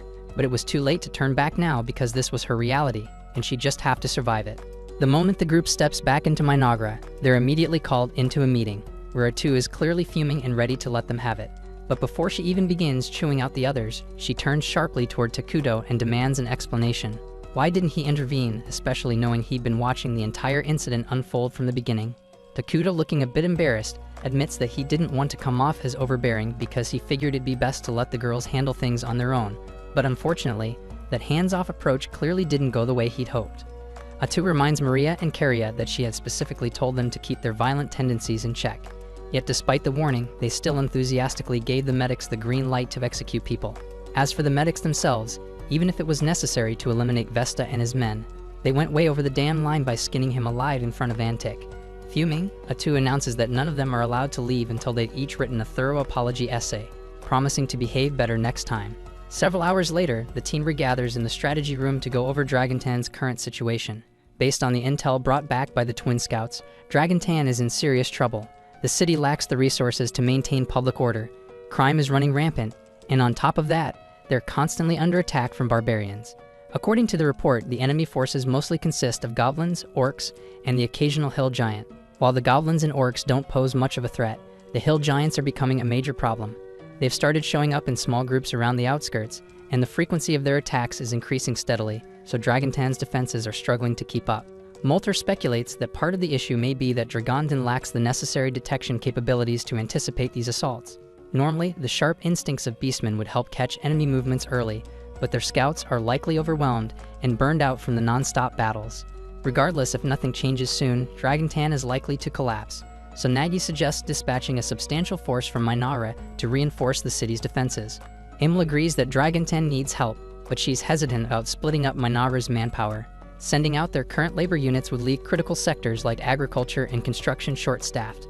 Atu then speaks up, stating that she'll personally be joining the mission, meaning they won't need to send a large number of troops. The others are caught off guard by Atu's decision, but given her ability to absorb skills from enemies, it makes perfect sense that she'd want to be on the front lines. Since she'll be away, someone needs to handle her day-to-day responsibilities, so Moulter steps up and offers to take over the administrative workload, and Nagi follows up by volunteering to manage national defense in her absence. But the moment Emil hears that, her expression shifts to concern. Up until now, Mynoghra's entire defense strategy has heavily leaned on Atu being around, and with all due respect, Nagi by himself isn't exactly an impenetrable wall if the nation ends up under siege. Nagi doesn't argue because she's got a point, but thankfully, Takudo had already anticipated this. He tells everyone that he's about to summon Isla, the new hero who will act as the pillar of their defenses while Atu is deployed. Moulter thinks the timing couldn't be better because all the required materials Takudo asked for have already been gathered and prepared. The entire group applauds Takudo for thinking ahead and setting things in motion before the need even arose. But in truth, Takudo had no clue things would escalate this fast. It's total luck. But if they want to see him as some strategic genius, he's not going to correct them. And with the key topics settled, Atu turns to Takudo and asks if he has any final comments. The entire planning session went more smoothly than expected, so Takudo is honestly surprised by how easy it all felt. Because back when he used to play the game during his hospital stay, he had to handle everything by himself, and it took a lot of mental effort. But now he has dependable allies by his side. He then tells them they're doing a fantastic job, and his praise fires everyone up to work even harder moving forward. Then once the meeting concludes, Takudo steps outside to the massive pile of resources they've spent weeks stockpiling so they can summon Isla. It had to cut back on rations and conserve materials to build this much. But now they're about to see the results of that investment. Maria and Kuria ask what kind of person Isla will be, but Takudo admits he doesn't really know. Other than Atu, Isla will be the first hero he's ever summoned into this world, so the outcome is a complete unknown. Atu steps in and swears that if things go sideways, if Isla ever turns on Takudo, she'll do whatever it takes to protect him. Her confidence is enough to calm his nerves, but even so, Takudo gently tells her to look after herself too, because losing her is something he absolutely can't afford. Takudo starts the hero summoning ritual, and as the vast pile of materials is consumed, a glowing cocoon takes shape midair. Isla is about to emerge at any moment, and Takudo braces himself, heart pounding in anticipation. But to his relief, his worry turns out to be unnecessary, because the instant Isla opens her eyes and sees him, she lowers her head in reverence and thanks him for allowing her the honor of addressing him. She formally introduces herself as the sovereign of all insects and pledges unwavering loyalty to Takudo and the kingdom of Mynoghra. Takudo feels a wave of reassurance wash over him because Isla is still on their side, but just to be sure, he gently asks if she remembers who he is. She takes a moment, but soon enough, recognition dawns. She identifies him as the same Takudo who once played the game endlessly, year after year. She beams, clearly happy to see him again, but before their reunion gets too emotional, Atu steps forward and cuts in.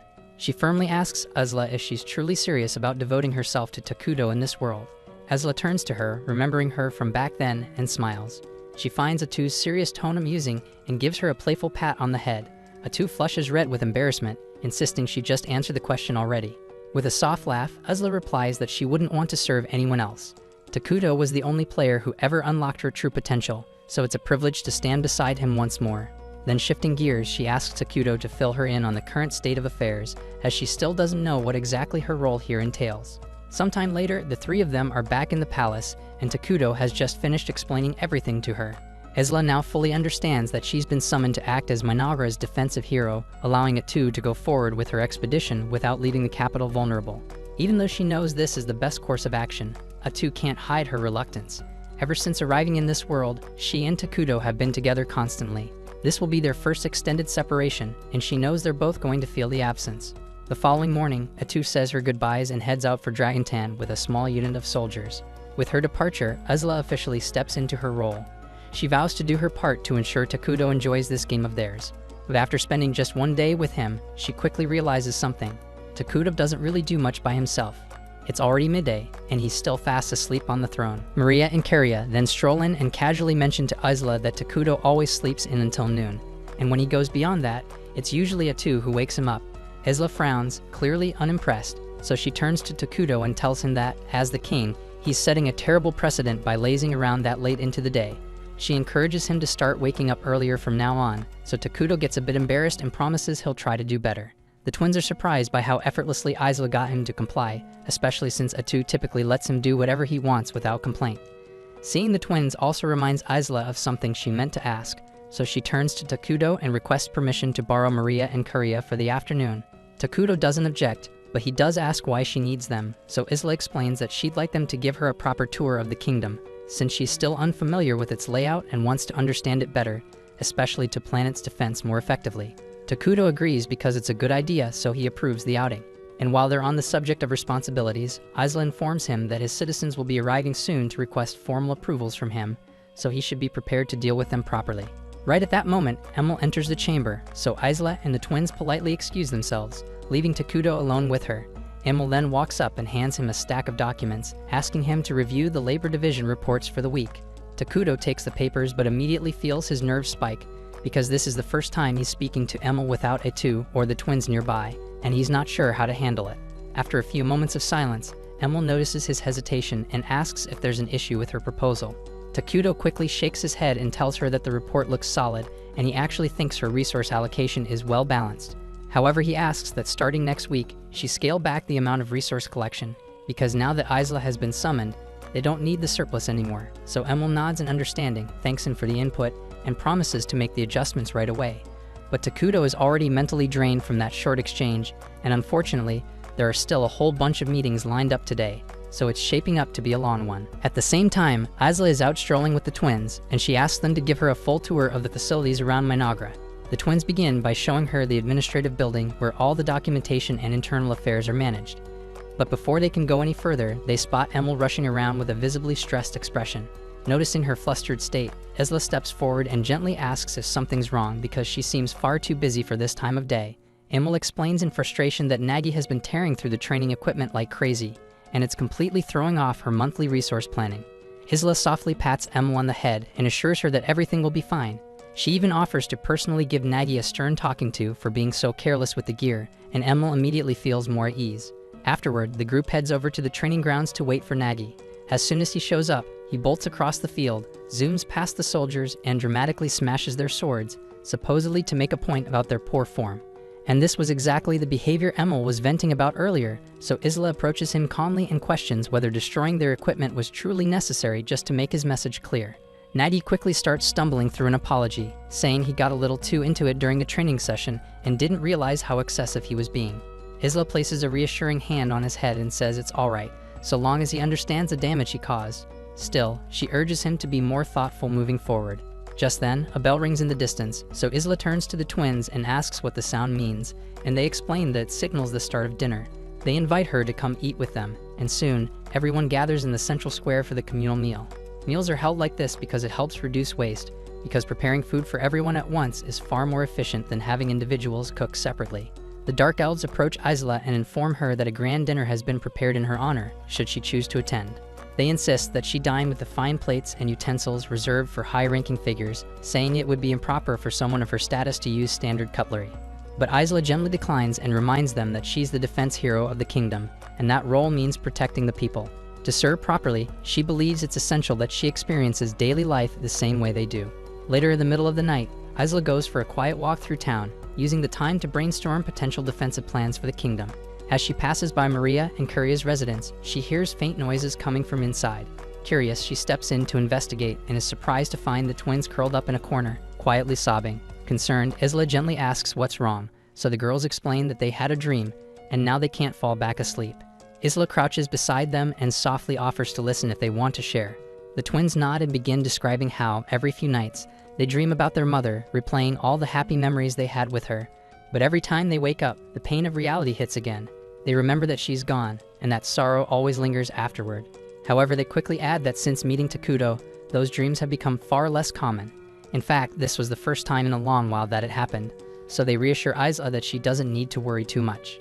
Still, Isla can't help but feel protective, and she gently suggests staying with them for the night, just in case the dreams come back. That way, if they wake up scared or upset again, she'll be right there to comfort them. The twins feel much more at ease with Isla nearby and manage to fall asleep with a sense of security. The following day, Isla meets up with Takuto to go over a few topics. After some discussion, they both agree that establishing a school or academy should be the next step in their construction plans. With no current wars or immediate threats, there's little reason to expand their military. Focusing on education makes more sense right now. While on the subject of conflict, Isla asks how Atu is doing over in Dragontan, so Takuto closes his eyes and taps into their shared connection to check in on her, and what he sees instantly perks him up, because Atu seems to be in a rather entertaining situation at the moment. Dozens of towering giants then come thundering toward Atu, a sight that would send most people into a full-blown panic. But for her, it's nothing more than an inconvenience. Then with a casual swipe of her tentacles in their direction, the entire incoming horde is instantly shredded before they even get close. Antic watches from behind, caught between awe and horror.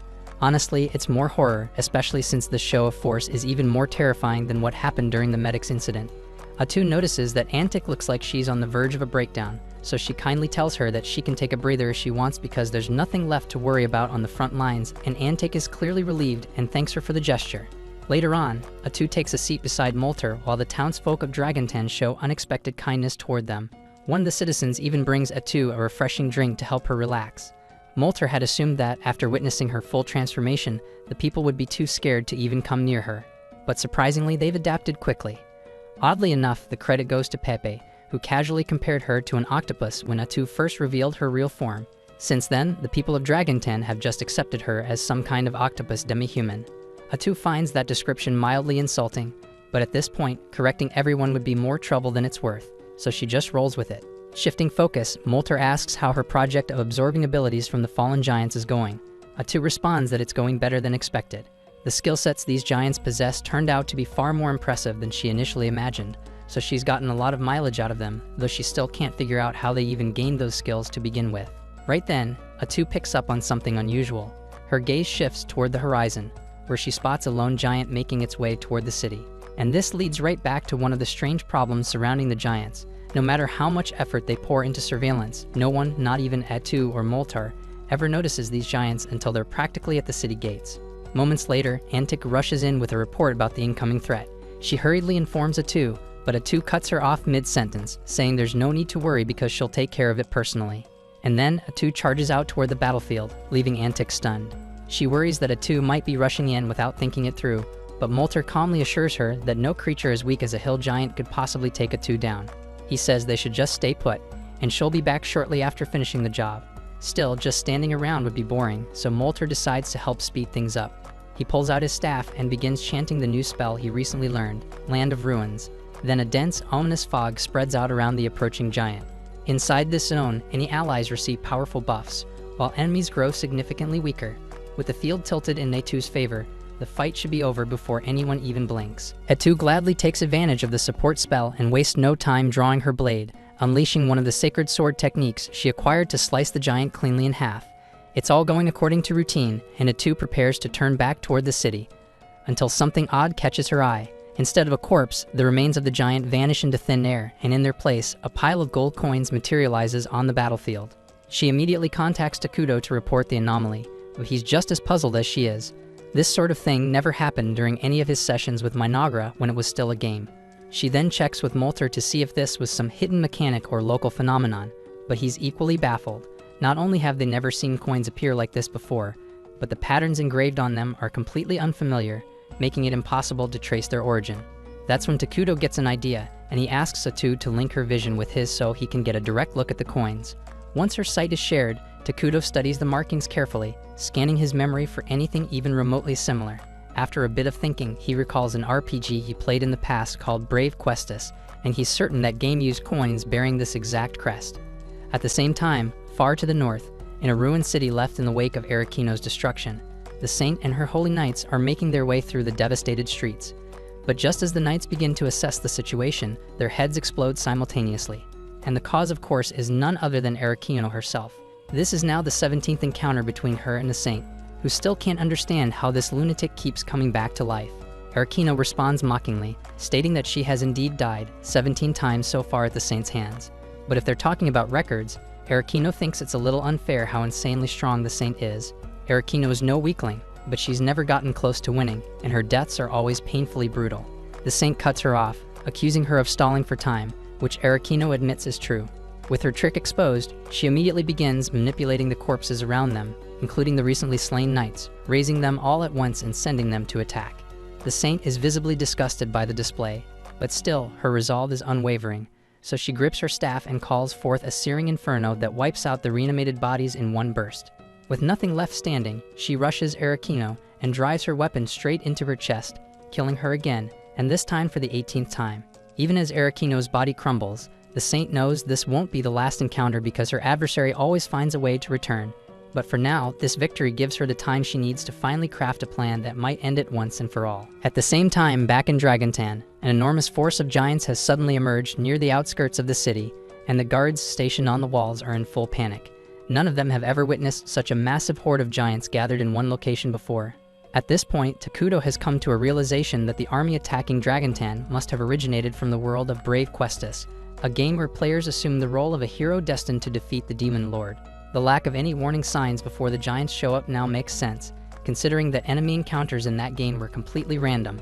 Isla had always considered the possibility that they'd eventually face opponents who were summoned into this world just like they were, but she never once imagined that those enemies would come from a completely different game genre. The structure and mechanics of Eternal Nations are drastically different from those of Brave Questus, but Takuto has first-hand experience with both titles, so he already knows exactly what needs to be done. On a ridge overlooking the city, the two masterminds behind the siege, Flammen and Ice Rock, are busy discussing their next move.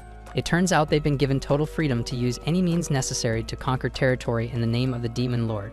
Since their arrival in this world, they've been incredibly lucky because all the goblins and giants nearby joined their demon army without resistance, giving them a sizable force to use in their campaign to dominate the land.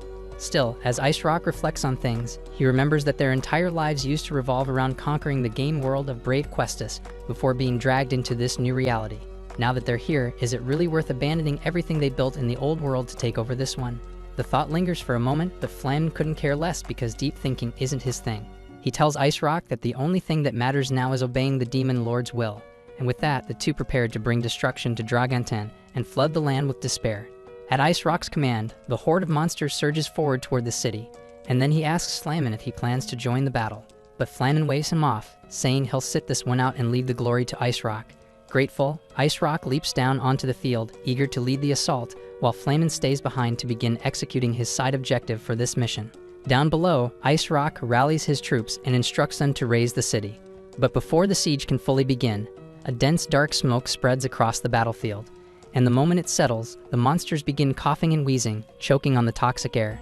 Ice Rock and his mage assistant are taken aback because they've never seen a magical effect like this before.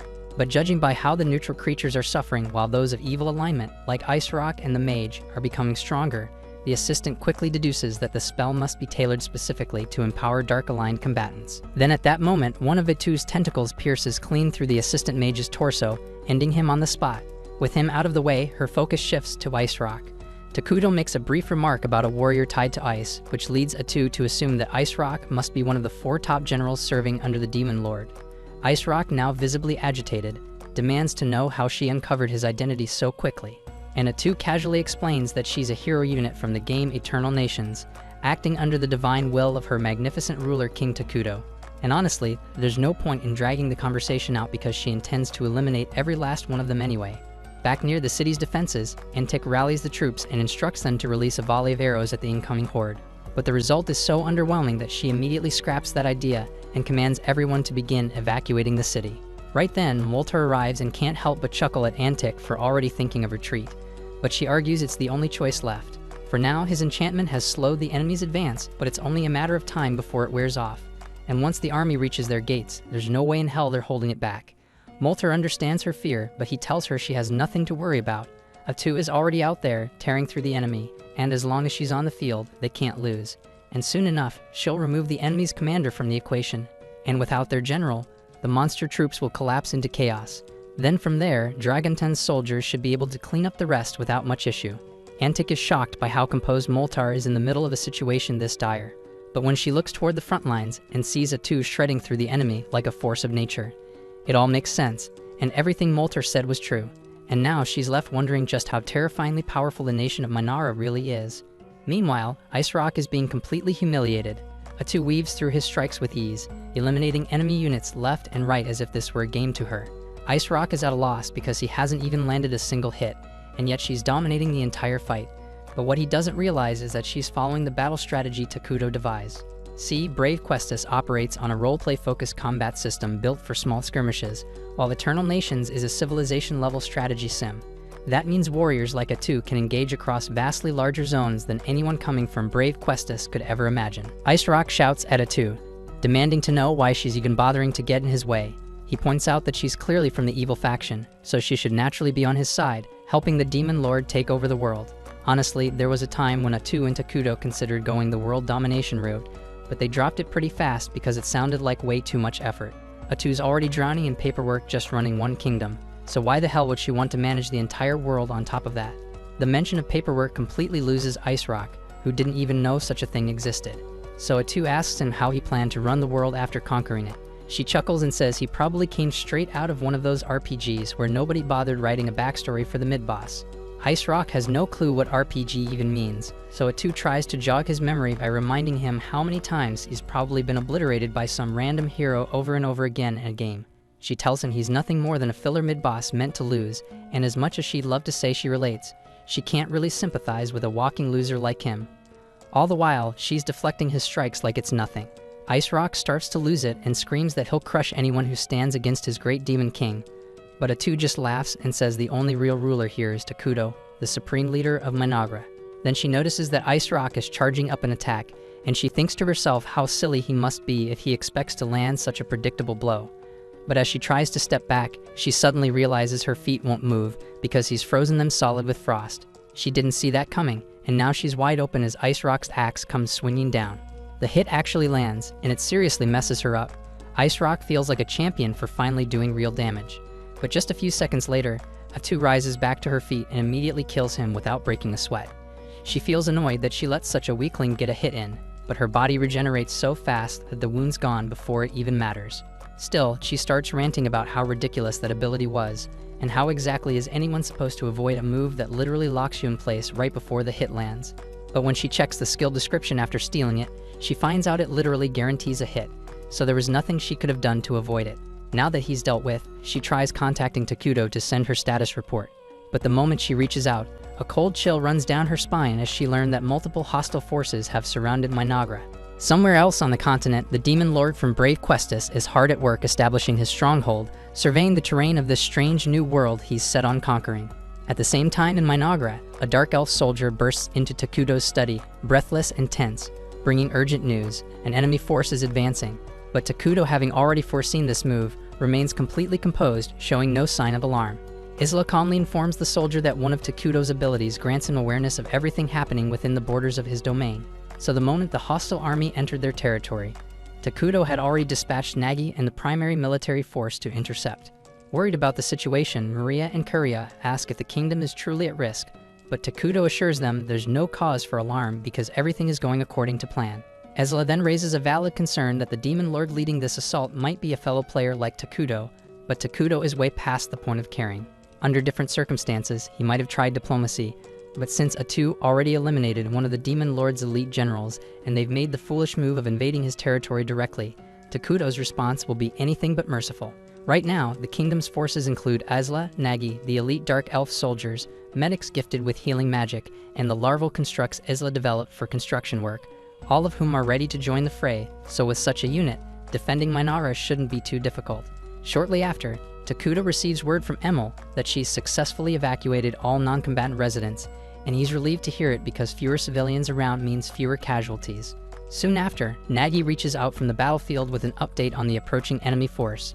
From what he's seen, they're looking at around 1,000 strong, including goblins, orcs, and a few odd hybrid creatures that he can't even identify. Takuto thanks him for the status report and tells him to stay sharp and focus on keeping the capital safe. It's a significantly larger force than he originally expected, and chances are one of the Demon Lord's remaining top generals is among them, so it's shaping up to be a serious confrontation. Thankfully, Mynoghra's current supply reserve is healthy, and considering Takuto's in-depth knowledge of Brave Questus mechanics, they have the upper hand. Azla assumes he intends to use their resources to summon new combat units, but to her surprise, Takuto informs her that he's pouring all of it into her. He tells her to reach the next tier as soon as possible and unlock both the predation and parasitic egg abilities. And once she has those under her belt, she'll be more than capable of tearing through the enemy ranks without breaking a sweat. Takuto explains he's already got a solid read on the power level of the 4 generals thanks to watching Atu's battle with the Ice General. Based on that, he believes Ezla, now significantly powered up, should be able to handle one of them without much difficulty. Hearing that boosts Ezla's morale, and she humbly thanks Takuto for placing that much trust in her. And with renewed determination, she promises to meet his expectations and heads out to join the battlefield. But before she takes off, Takuto gives her one last word of caution. He reminds her that the RP system is full of cheap, unfair mechanics, and a single unexpected trick could be lethal. Isla remembers the incident where something similar happened to Atu, so she assures him that she'll proceed with caution and won't let her guard down. That covers everything Takuto needed to go over, so Ezla says her farewells to the twins and civilians, then lifts into the sky with purpose. At the same time, in a deeper section of the woods, a squad of flame-wielding demon soldiers advances toward Mynoghra. The knight mutters about how strange it is that Flen ordered them to split off from Ice Rock's forces to head into this eerie-looking forest. The mage accompanying him offers a theory, that Flamen might have launched this mission without the Demon Lord's knowledge, and might actually be planning a betrayal in the near future. That stuns the knight, who asks what would drive Flamen to turn against his own leader. The mage explains that while most of them were abruptly summoned to this new world, Flamen and the Demon Lord had a completely different experience. He's just about to elaborate when something moving through the trees catches their attention. They stop marching and turn to see what it is, and soon a lone orc scout stumbles out from the underbrush, and at first they assume it's just one of their own units returning with intel. But as the creature steps into view, it becomes clear that something is deeply wrong. The mage warns it to stay back, and as the orc steps closer, they finally see it clearly. Its entire body is covered in throbbing, tumor-like bulges.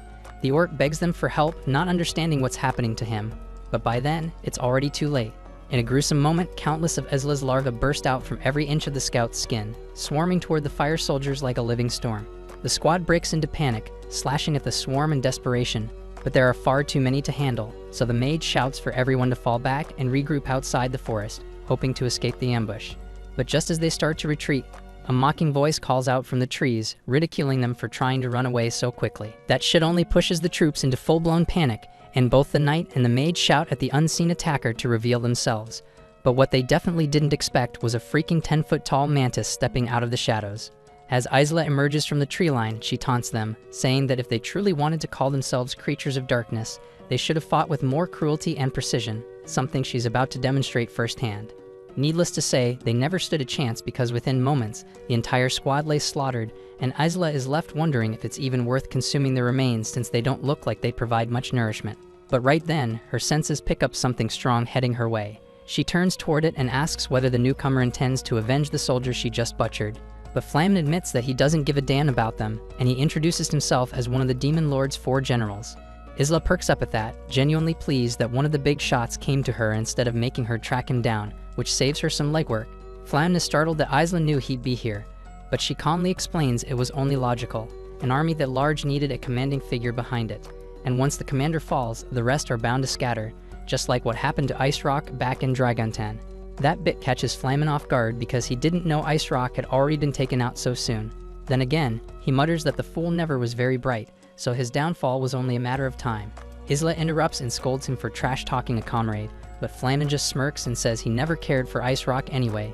He adds that Ice Rock was the weakest of the generals, while he himself has leads beyond him in strength, so Isla had better not assume she'll take him down so easily. Isla just smirks at his confidence because she finds it kind of cute that he's already decided how this will end. But Flamen isn't bluffing. He truly believes he's far above her, and once he's finished turning her to ash, he says he'll personally march into Mynoghra, tear her pathetic king off his throne, and put an end to him too. Up until that moment, Isla had been treating the conversation with casual mockery, but the instant Flamen insulted Takuto, the playful attitude vanished and was replaced with cold fury. Flamen notices the shift but scoffs, thinking it won't change a thing. He ignites his aura, leaps high into the air, and hurtles toward Isla, sparking the first clash of their battle. At the same time in the city, the twins keep watch outside Takuto's chamber while he focuses his abilities to monitor the battlefield. From what he can sense, Isla has just begun clashing with Flamen, but he's not the least bit concerned. They've already proven that Mynoghra's heroes hit far harder than anything spawned by the RPG system. So as far as Takuto's concerned, it's only a matter of time before Isla wins her fight, just as Atu once did. Meanwhile, to the south, Nagi and the Dark Elf warriors have established a defensive perimeter around the capital, holding back any of Flamen's troops attempting to advance, and Emil is busy handling the evacuation of civilians. So on the surface, everything seems to be running smoothly, yet Takuto feels an uncomfortable weight in his chest, as though disaster is creeping closer. The twins pick up on his unease and ask what's wrong, but Takuto can't put his finger on it. He even asks if they can think of any overlooked variables, but they're just as stumped as he is. Back on the front lines, Isla and Flamen have been trading blows for several minutes. Flamen admits he's impressed because he didn't expect the monsters of this world to possess such strength. Hearing him sneer and call her a freak infuriates Isla, so she unleashes a horde of her larvae, swarming him from every angle. Under normal circumstances, that would have been the end of him, but Flamen incinerates them with his flames, reducing them to ash and tearing free. With a grin, he mocks her, saying it isn't fair that she's the only one summoning minions. He spreads his arms, and in seconds, squads of orcs and goblins are conjured around him. Isla is caught off guard because she hadn't realized Flamen could summon as well. Worse yet, his technique doesn't seem to drain resources, meaning he can do it as often as he pleases. Isla narrows her eyes, intrigued, and suddenly calls for a pause, saying she has a question. But Flamen has no interest in entertaining her curiosity, and instead of answering, he hurls volleys of fireballs, forcing Isla to shield herself with fresh swarms of larvae. He then orders his summoned troops to rush her, but Isla infects them with her parasites, twisting them under her control and forcing Flamen to retreat a step. Using that brief respite, she finally asks why he chose to attack Mynoghra at all, because splitting off from the Dragonton invasion sounded like a pretty dumb idea, even by villain standards. Flamen responds by telling her that if her so-called king hasn't filled her in yet, then maybe she ought to rethink where her loyalties lie. Isla, however, has no idea what he's referring to, and even if she did, nothing could ever shake her devotion to Takuto. Flamen had expected that kind of answer, but actually hearing it out loud irritates him more than he expected, so he snarls and demands to know what she thinks her purpose is. With steady conviction, Isla replies that she is a champion of Mynoghra and a sworn servant of King Takuto. That response only makes Flamen angrier because he can't wrap his head around how she can speak the word servant with such pride. And then it clicks. Isla chose her loyalty willingly and serves Takuto because she wants to, and that freedom makes her stronger. He, on the other hand, is bound by the Demon Lord's command whether he likes it or not, because that's how his world was coded, and he despises it. But he clings to one belief: if he carries out his mission and wipes out everyone here, he'll finally be released from his chains. As he declares this, he unleashes the full extent of his power. For the first time, Isla realizes that Flamen's entire struggle stems from a desire for freedom, and though she feels a flicker of pity, it doesn't change a thing. Flamen then hurls a roaring tide of fire across the skies, chasing her relentlessly. One blast strikes her dead on, and he's convinced it's over. But to his frustration, Isla emerges unharmed, having shielded herself in a hardened cocoon. She calmly tells him that if he really wants to bring her down, he'll have to do far better than that. In the next instant, Flamen unleashes a rapid barrage of fire, but Isla dodges with ease until his mana burns out completely, leaving him wide open. Seizing the chance, she slashes him deep across the chest. As the wound takes its toll, Flamen realizes this is the end. His thoughts drift back to that strange being who spoke to him and the Demon Lord before they were summoned here. It had promised him freedom if he destroyed this entire world. But now, bleeding and broken, he accepts that a puppet like him was never capable of fulfilling such an impossible task. Still, surrender isn't in his nature. Moments later, Isla's blade cleaves him in two, and Flamen is finally defeated. She immediately tries to contact Takuto to report her victory, but the link suddenly cuts off. Maria and Karia then appear before her out of nowhere, leaving Isla completely confused. She orders her larva to form a defensive line around the twins, but at that very moment, the dead flamen begins to smile. Thanks for watching. If you enjoyed the recap and are excited for the next episode, make sure to like, subscribe, and hit that notification bell so you don't miss our daily recaps.